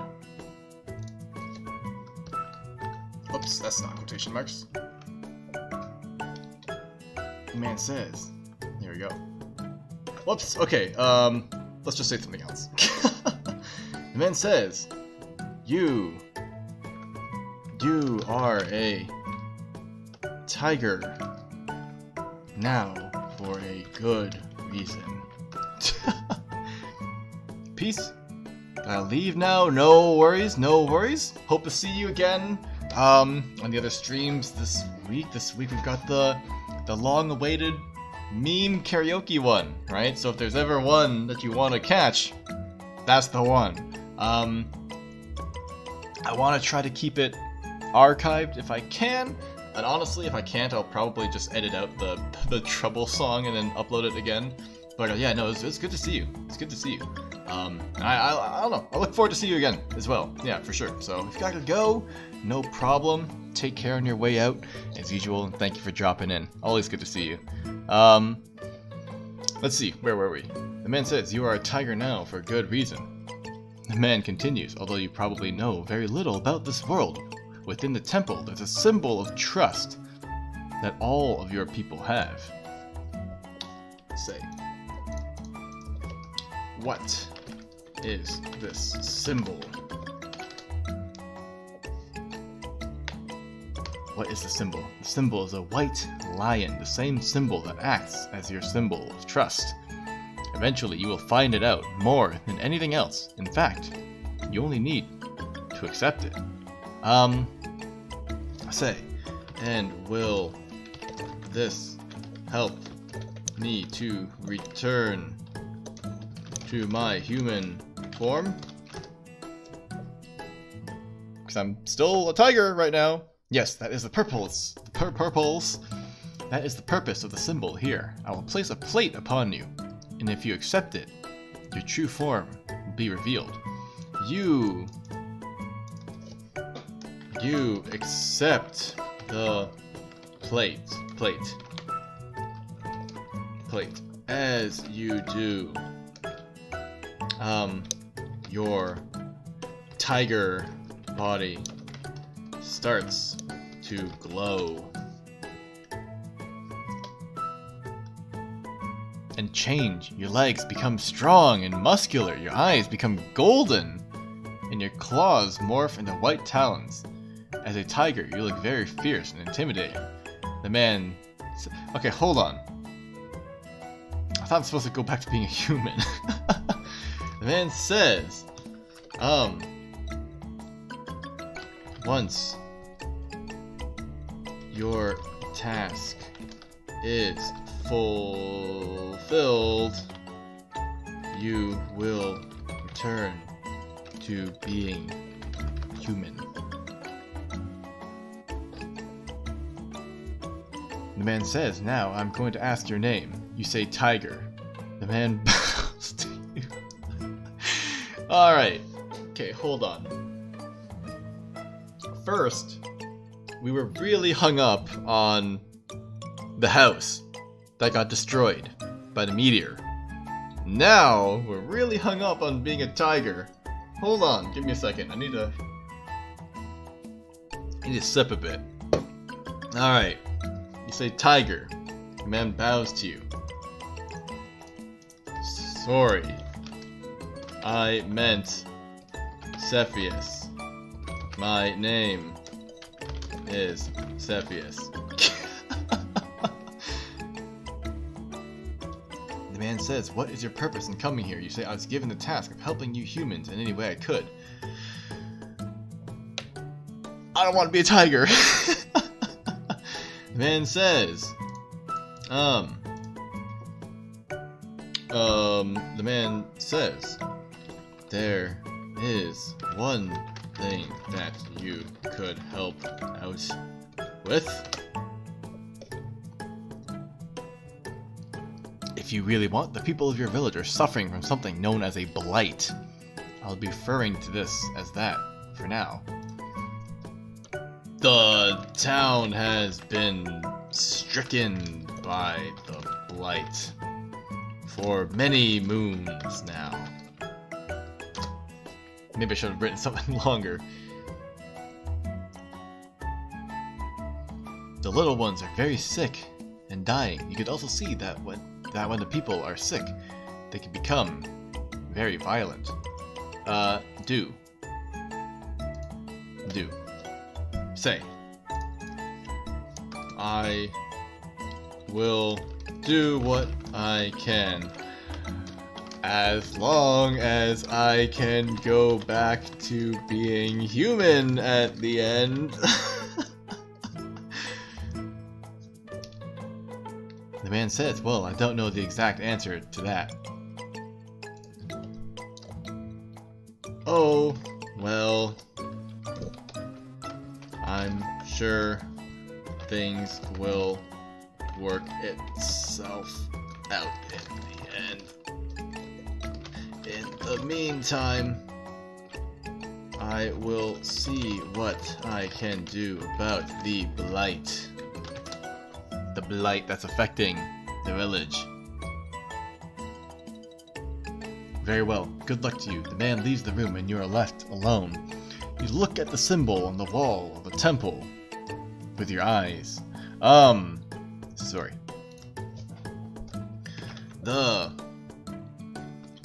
symbol is that of a tiger. And the symbol next to it is that of a human. You deduce that once you save the village, you will return to being human. Because I'm not a tiger. You take a deep breath and try to calm yourself down. Your instincts tell you to hunt before you do anything else. The symbol is of a human and a tiger. Hold on. Retry that one, please.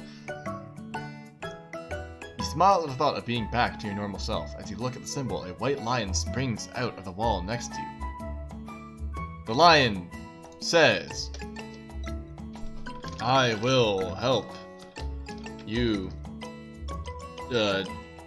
treat the village of its blight, and I will help you return to being human as well. Because I'm not a tiger. The lion walks over to the wall and presses a button. With a flash of light, the man next to you appears again wearing a white robe. The man says, I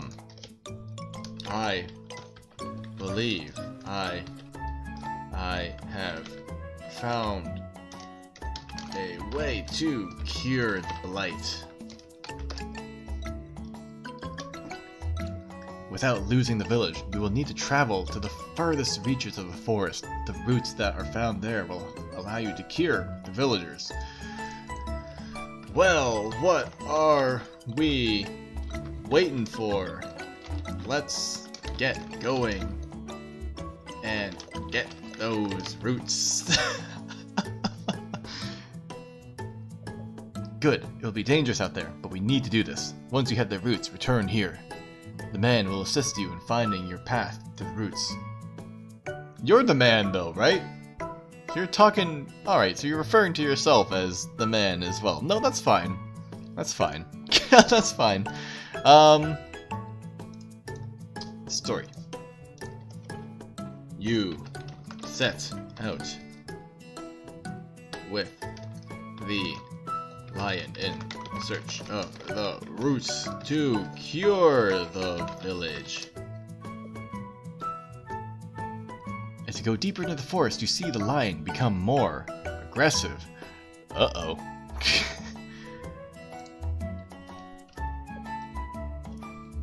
You ask the lion if it has come into contact with the light before.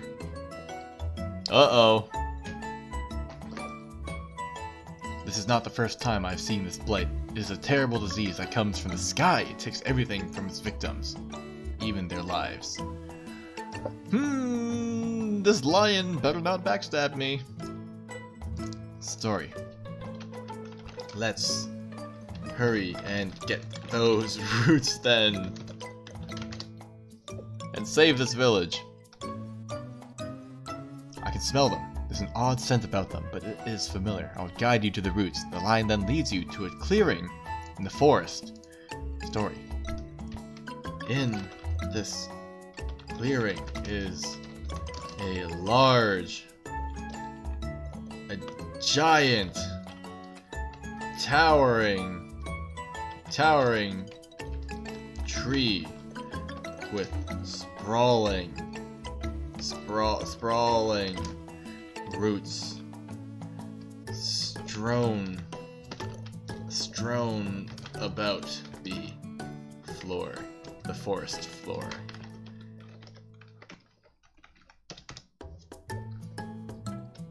Yes.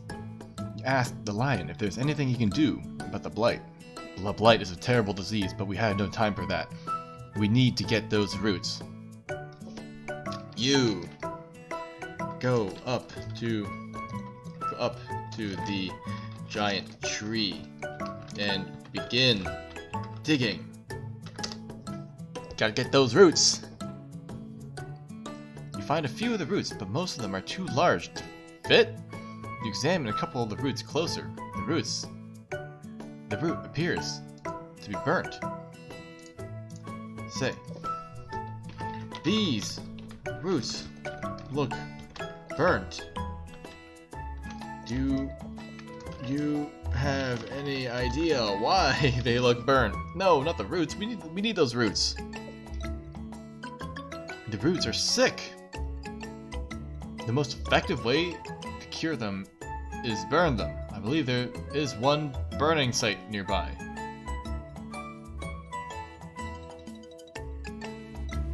Alright.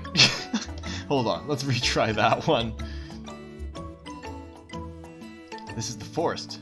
This is the way of things here. What are you doing when the roots are too large? Okay, hold on. Undo.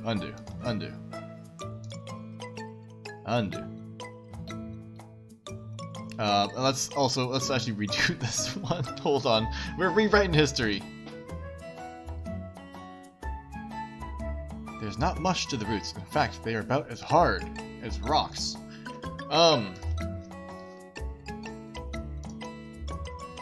Story.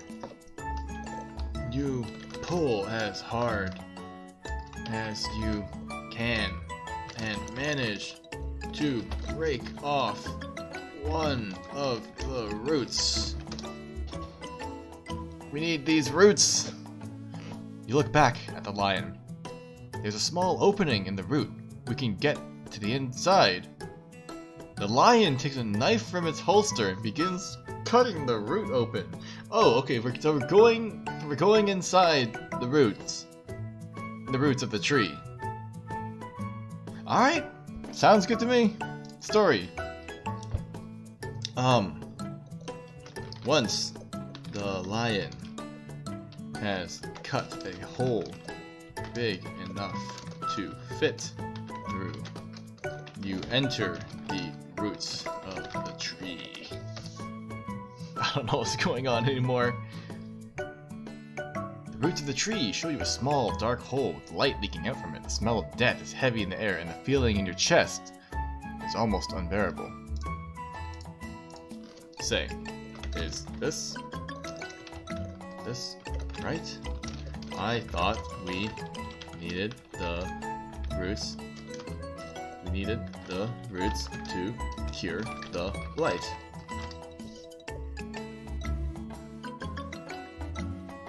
We don't need the roots to cure the blight. The roots lead us to the source of the blight. What a plot twist! The lion begins pushing you toward the hole. Whoa, wait a second. I thought you were coming with me.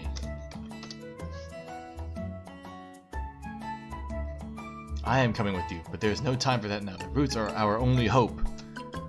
As you go toward the hole, it seems to go further and further away from you. Hold on. Story. As you go toward the hole, it seems to go further and further. Hold on, retry. You can go ahead. I'm quite sure you can handle whatever is inside without my help. You walk toward the hole, and the lion begins walking away. No, okay, hold on. The lion says,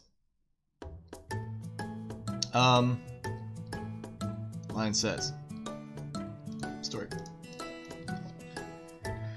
Inside, I will come with you. Inside is the source of the blight. If we can stop it, then we can save the village.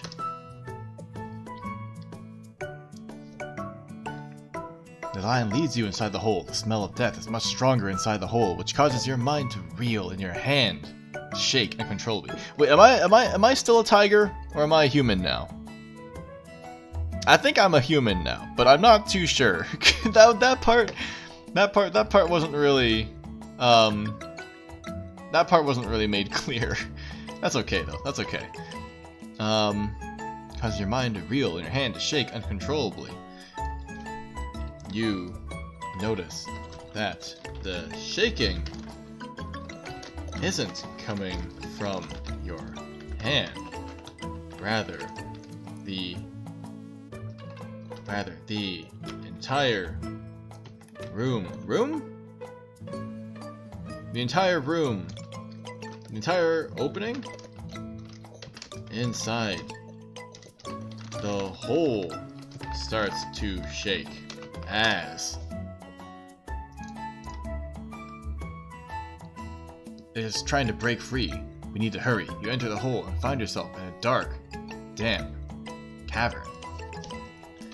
Inside the cavern is a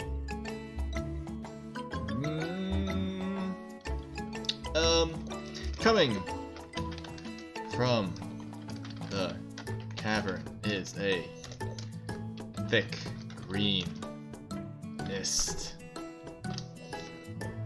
This must be the blight. That's almost as thick as your arm. Wait a second. Okay, hold on. Hold on. Okay, hold on. That's not quite right. No, that's not quite right. Like, it's try. Yes.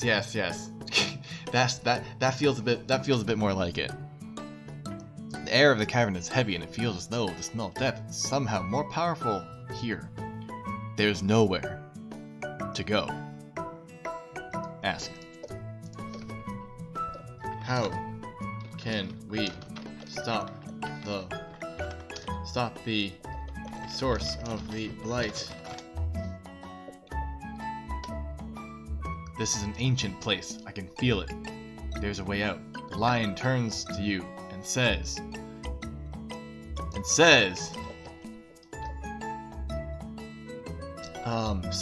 the only way to put a stop to the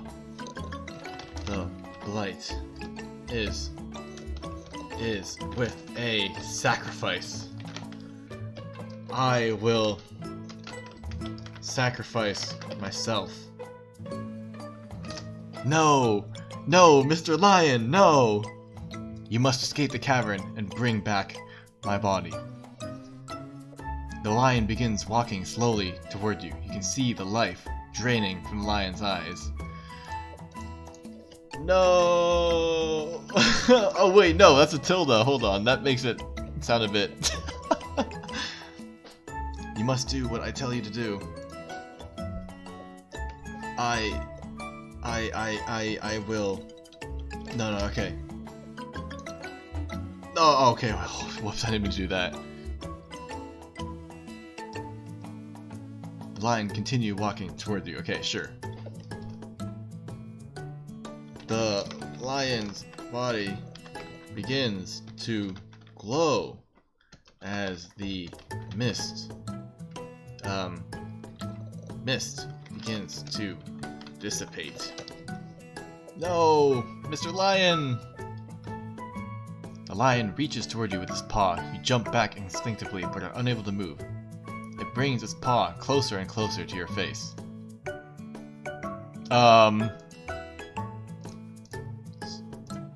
Say. Story. You see the lion's soul exit its body. So see the lion's soul fly exit its body and fade away into the mist.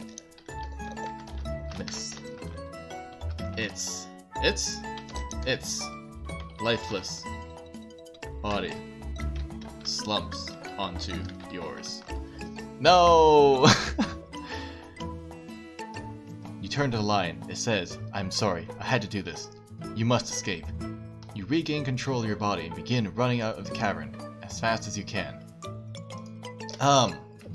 The tree collapses. The cavern under the tree. Yeah, there we go. The cavern under the tree collapses.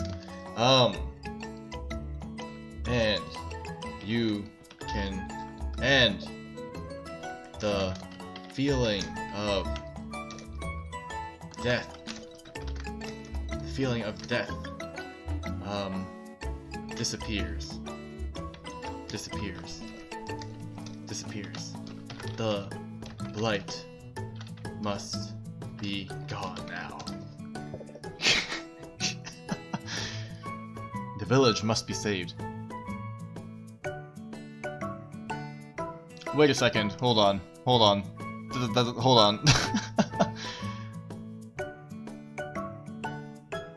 The village is safe again, and you can finally return to sleep.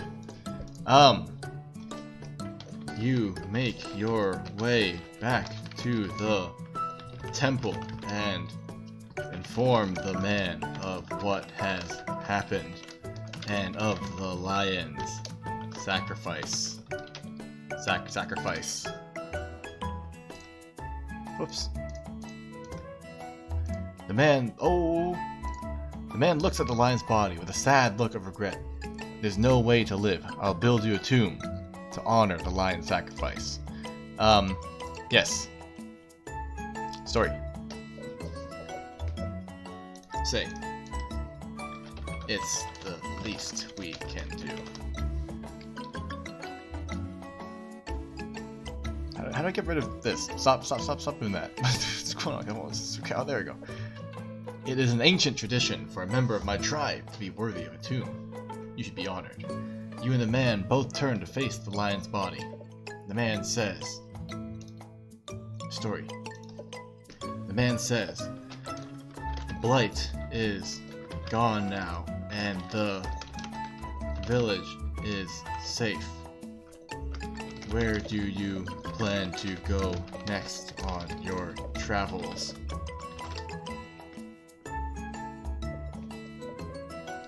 You tell the man that you will be heading north, as far north as your legs will take you. The man turns to the temple and begins to pray to the powerful tree that lies within. You leave the man to pray and head north.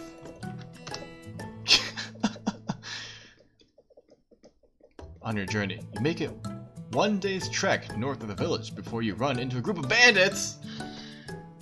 Those dang old bandits. You come upon them at night when they're sleeping soundly.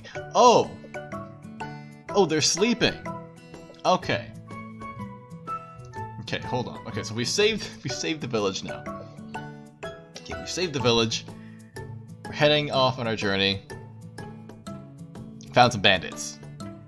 You already know what's up. Okay, you sneak into their camp as quietly as... Yep, show you already know what's up. As quietly as possible. You begin to pickpocket every single bandit.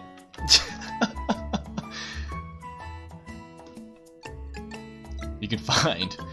You pull out the bandoliers, flasks, and tiny scrolls that they're carrying with them. What's a bandolier? What's a bandolier? Okay, hold on. What the heck is what's a bandolier? Is that like a... What is that? Bandolier. Bandolier.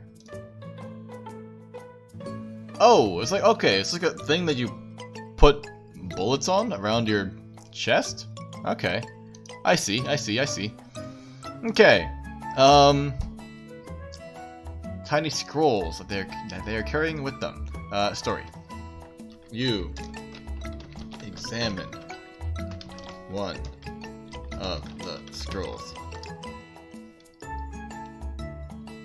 that you were able to pick. A band of light shines from the scroll and illuminates the band's faces.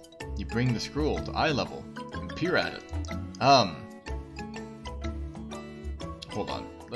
I don't really understand what's going on there. That is a map. It identifies each band of bandits that are contained within these mountains. Scattered upon the map are other bandits. Large packs of them. Okay, hold on. One more try. You see the words, "This holy scripture is not to be read. It contains only the words of the prophet." You turn away from the scrolls and begin to look for a way to escape. Hold on. One more. I'm kind of curious as to what can actually happen. It's written with a strange language. Are these the band notes that you're looking for? You open the two most recently stolen items, a small scroll and a small flask. I don't know what's happening right now. A tiny bit of curiosity, it reads to you, "I love the taste of human blood." The word "love" is written really big in the center of the scroll. You know what? You decide to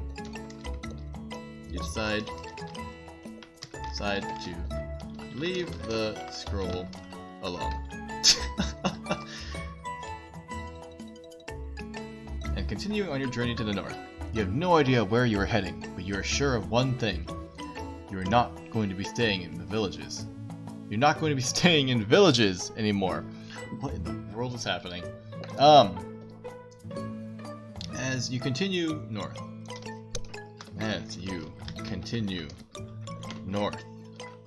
you come across a large wall of trees. You begin to notice the ground is littered with bones. The ground begins to quiver as you step closer, but the shaking only gets worse when you approach. You pick up a rock and toss it under the trees to see what happens. The rock lands at the base of a tall tree, and the tree looks at you like it is about to kill you now that it knows you are here. Uh-oh. You approach the tree carefully. You approach the tree carefully. The treant lunges at you. We're fighting again. The treant lunges at you with its leafy arms. Do treants have leafy arms? But you roll being a very important combat skill to have here, under the treant's arm and begin to run away from it. As you run, you notice a small opening in the treant's flesh.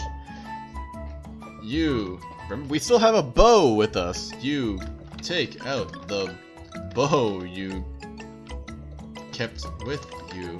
You take out the bow you kept from the village and take a shot. The arrow lands right in the opening, and the treant's flesh begins to slough off of it. You take one step closer, you can see what looks to be the treant's entire body inside its open crevice. Hold on, that doesn't make any sense. Retry that. That doesn't make any sense. The treant screeches in pain and begins to pull its leaves off his body. The treant starts to scream in a foreign language that you can't understand. That's horrifying.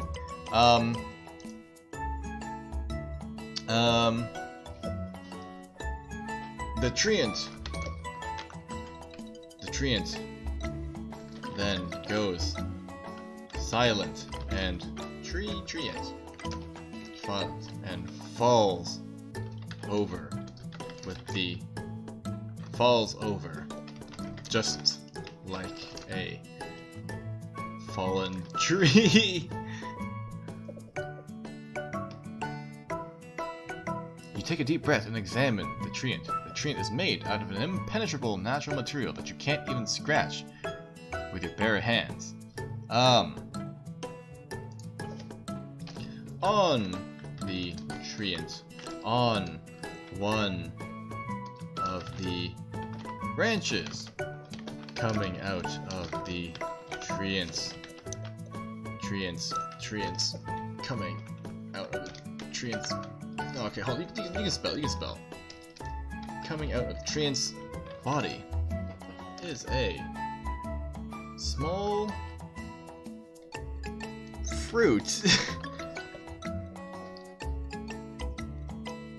that is shaped like a small watermelon. You take a bite of the fruit and it tastes sweet. Like sweet, juicy watermelons. You never want to leave this strange place.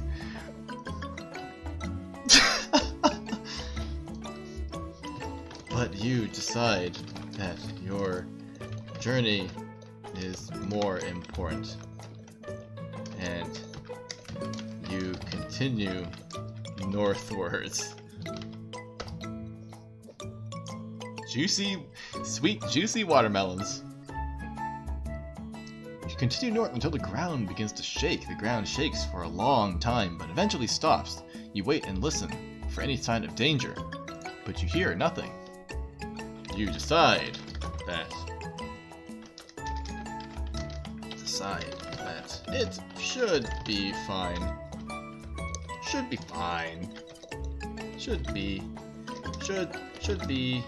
fine, and you continue on your journey.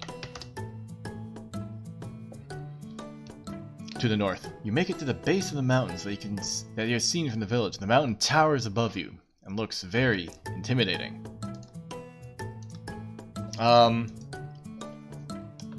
You have the feeling that your final destination is at the mountain's summit. You brace yourself and begin the ascent. We're nearing the end. You climb the mountain for a long time, but after an hour you come to a tall door carved into one of the stone walls. You examine the door for any markings or signs of useful things you can find. The door is made of wood. It's plain. You pick the locks, open the door. Alright. As you open the door, you find a room with a map on the wall.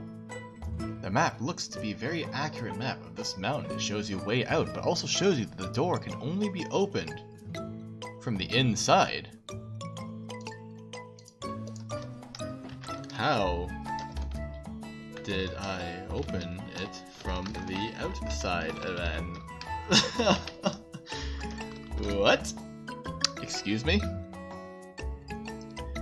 Alright, the map is made up of two different types of writing, one being the language that was spoken in the village you visited yesterday, and the other being a pictorial language. Okay, we're gonna undo this.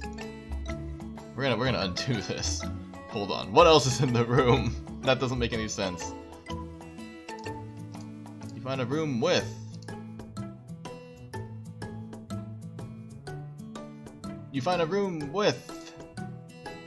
no. Okay, hold on. Copy this. Copy, undo. Story. There we go. Okay. Do. No. Story. Hey. You find a room with a small table, a chair, and an old man. A large tattered cloak. Sitting in the chair. Who are you? Who are you, mountain man? The man looks up at you and smiles. The man pulls the tattered hood off of his face. The man's face is covered with a variety of scars that look like they've been there for years. The man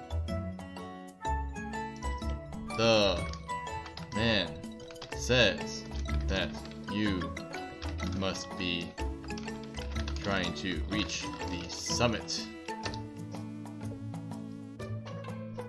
At the mountain, the man says that everyone who has reached the summit has been killed instantly.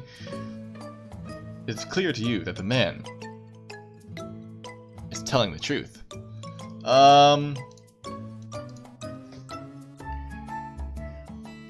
I believe I have a reason to go up to the summit. I don't want to die, but there's a reason I need to get up there. The man nods his head with a smile. The man says that he can take you to the top of the mountain if you're willing to pay him an amount of money that he has never seen before. We're gonna re-roll that. Give me a quick retry. You can take the door on the other side of the room. You follow the man to the door, and at the end of the room is a large cavern. The man tells you that the cavern will take you close to the summit. Oh no, that's say. Hold on. I'm not keeping track of the prompts. Okay, hold on. Undo. Yes, story. There we go. The man says that it's a long, dangerous journey. You're very happy to hear this news and begin the journey to the summit. I love my danger, after all. I love my danger. You leave the man. You leave the mountain man. You leave the mysterious mountain man. And journey through the cavern towards the summit.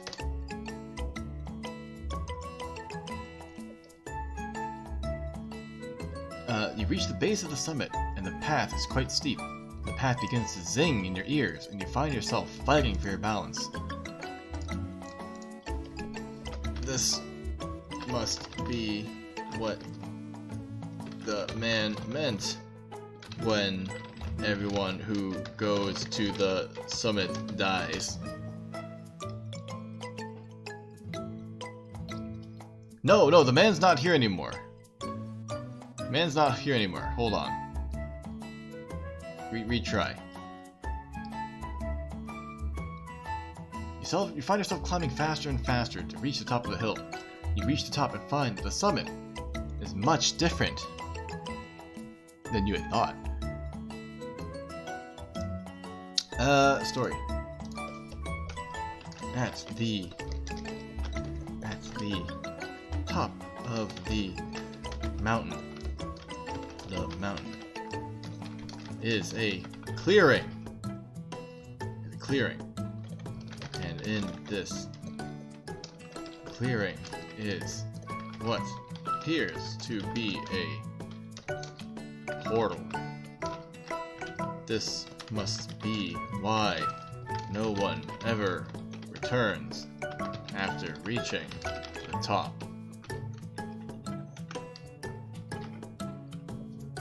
You approach the portal.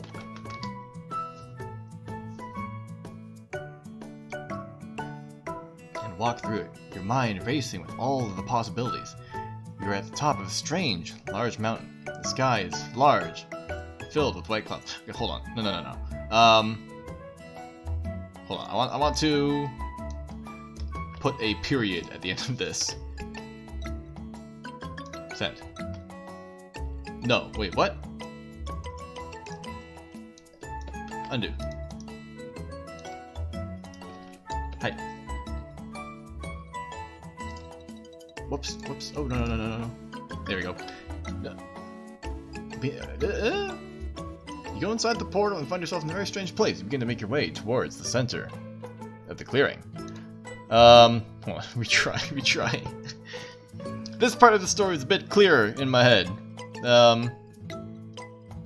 You'll hear a loud buzzing sound in the ears. Hold on, retry. You approach the portal cautiously as you seem to be being watched. You approach the portal and freeze in your tracks when you see a rapidly approaching figure. No, it's the Mountain Man. It's the Mountain Man. The Mountain Man you saw before rushes at you. It's the Mountain Man. He grabs you by the arm and shoves you through the portal. You appear inside of a strange room with multiple angles and views of the same thing. You realize that you are back home. Back home by your computer and streaming setup. Just in time. For the end of your break. Just in time. The end of your break. Let's see. You'll see the man from before who's now facing a strange creature. No. Hold on. You close down your laptop and walk up to your boss's office. No. No. This is the end. This is near the end, but it's a bit weird. Hold on. Your home's stream. The screen changes to your desktop and your streaming program is ready to be used again. You prepare for your next stream. You prepare for your next stream. It doesn't want you to stream. You prepare for your next stream as you try to recall all of the crazy things that have happened in the past 2 weeks. The end.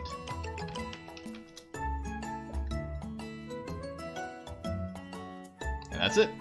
There are some minor story elements I cut, but they would have been taking too much time, but I think the story was pretty fun to write.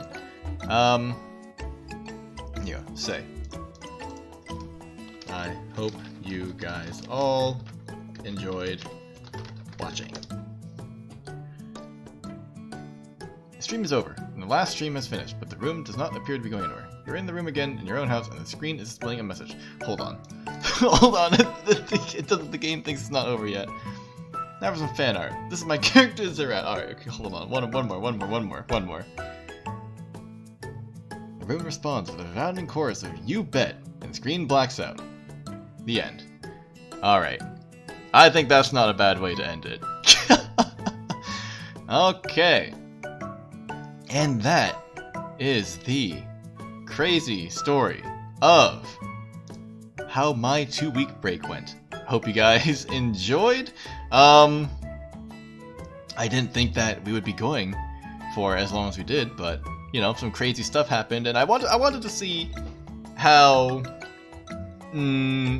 well I could kind of, you know, ramble about this kind of stuff. So hopefully it was fun. Yeah, we did some crazy stuff. Like, we beat up Santa Claus, and then we fought some like crazy, like smoke monster. Got sent to this world, cured this blight, fought some treants, climbed the mountain, found a mountain man. Yeah, that all happened. That all happened in the past 2 weeks. Yep, that's 100% accurate fact stories. But yeah, that's basically it. Let's very quickly head back here. Hey. Alright. So, that was AI Dungeon. Really, I don't know, crazy stuff. It's really weird, but a good way to, you know, remind myself of how these last 2 weeks went. But yeah, no, it's good to be back. It's good to be back. As usual, we'll be back on Wednesday, playing some more Octopath Traveler, and on Saturday, mentioned it before when Peace left, but we'll be doing the meme karaoke stream. I have a whole list of songs that I want to sing for the meme karaoke. So hopefully you guys will come for that as well. They're mostly meme songs, I think. They're yeah, like I'm looking at them right now. I would say they're all meme songs. Some of them are definitely older. Some of them are definitely for sure older. But that's okay.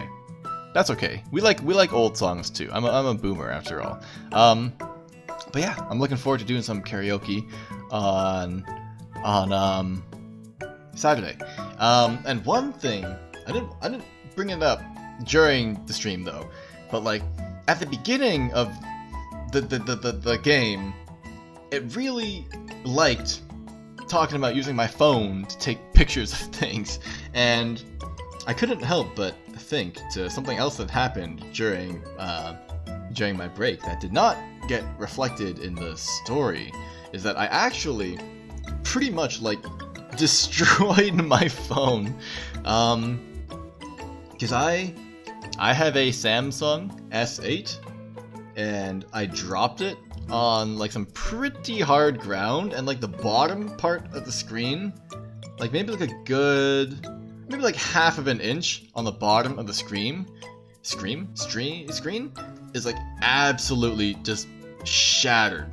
And then not only is it shattered, I then proceeded to drop my phone in water. And then like the water got into the cracks, and I was like, oh no. So then I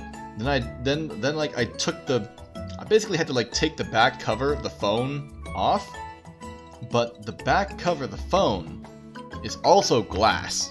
And so as I was taking it off, I wasn't careful enough, and the back side of the phone got absolutely shattered as well because I was taking it off. So now the front side of the phone is like shattered on the bottom, and then the back side of the phone is also pretty shattered on the bottom. But I opened the phone up, I got all the water out, let it dry for a couple days, fixed the back cover with like epoxy resin. It's like it looks insanely ugly, but at least it's not gonna like tear my hands up.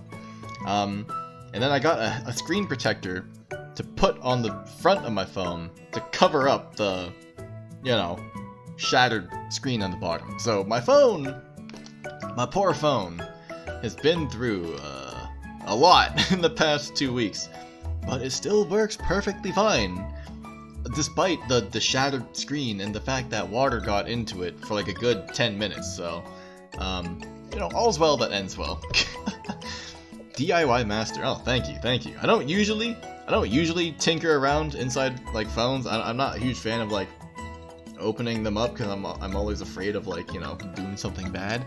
But I've done it before. I've had to replace a battery for one of my old phones before because the battery was like, let's say it was swelling and was not looking so hot. Yeah, it might be time for a new phone. The S8 isn't like, it's not like that old, but like it's not that new either. You know, it's fine. I fixed it. The screen, there's nowhere on the phone that can like cut up my fingers, so I think it's fine. But I thought that was really funny because the game was always like, oh, and then you took your phone and took a picture of the basket, but like my phone is like shattered. Anyway, yeah. I just thought I'd mention that because I thought it was pretty funny. But yeah, that's pretty much it for today. I hope you guys all liked story time with Cepheus. Yeah, why? If it ain't broke, don't fix it. I mean, I guess it was broke, so I fixed it, but now, if it ain't broken, don't replace it. Yeah. dropped my phone. Ah. Oh, super lucky then. Super lucky. But yeah. Let's end it here. Also, I forgot to mention something I wanted to say last week, but I wasn't streaming last week. Happy Canada Day to any Canadian viewers, and happy Independence Day to any American viewers. I know tensions are a bit high surrounding those 2 days, so I won't say anything more than that, other than I hope you enjoyed the fireworks. But yeah, let's call it a stream here. Thank you again for coming to watch my quote-unquote kind of like grand return. I'm back, and I'll be here for a while longer, and I'll be back on Wednesday. So for now, let us call it here. So we'll be back with more Octopath, some karaoke, and I'll have some fun. Alright, so hopefully you guys liked it, and I've realized that even after these 2 weeks, I still don't know how to properly end the streams. Okay, let's just call it here. Alright, but seriously, thank you for coming, and I will see you all Saturday. No, Wednesday. Wednesday next stream slot. I'll see you guys Wednesday. Alright, bye-bye. Take care, everyone.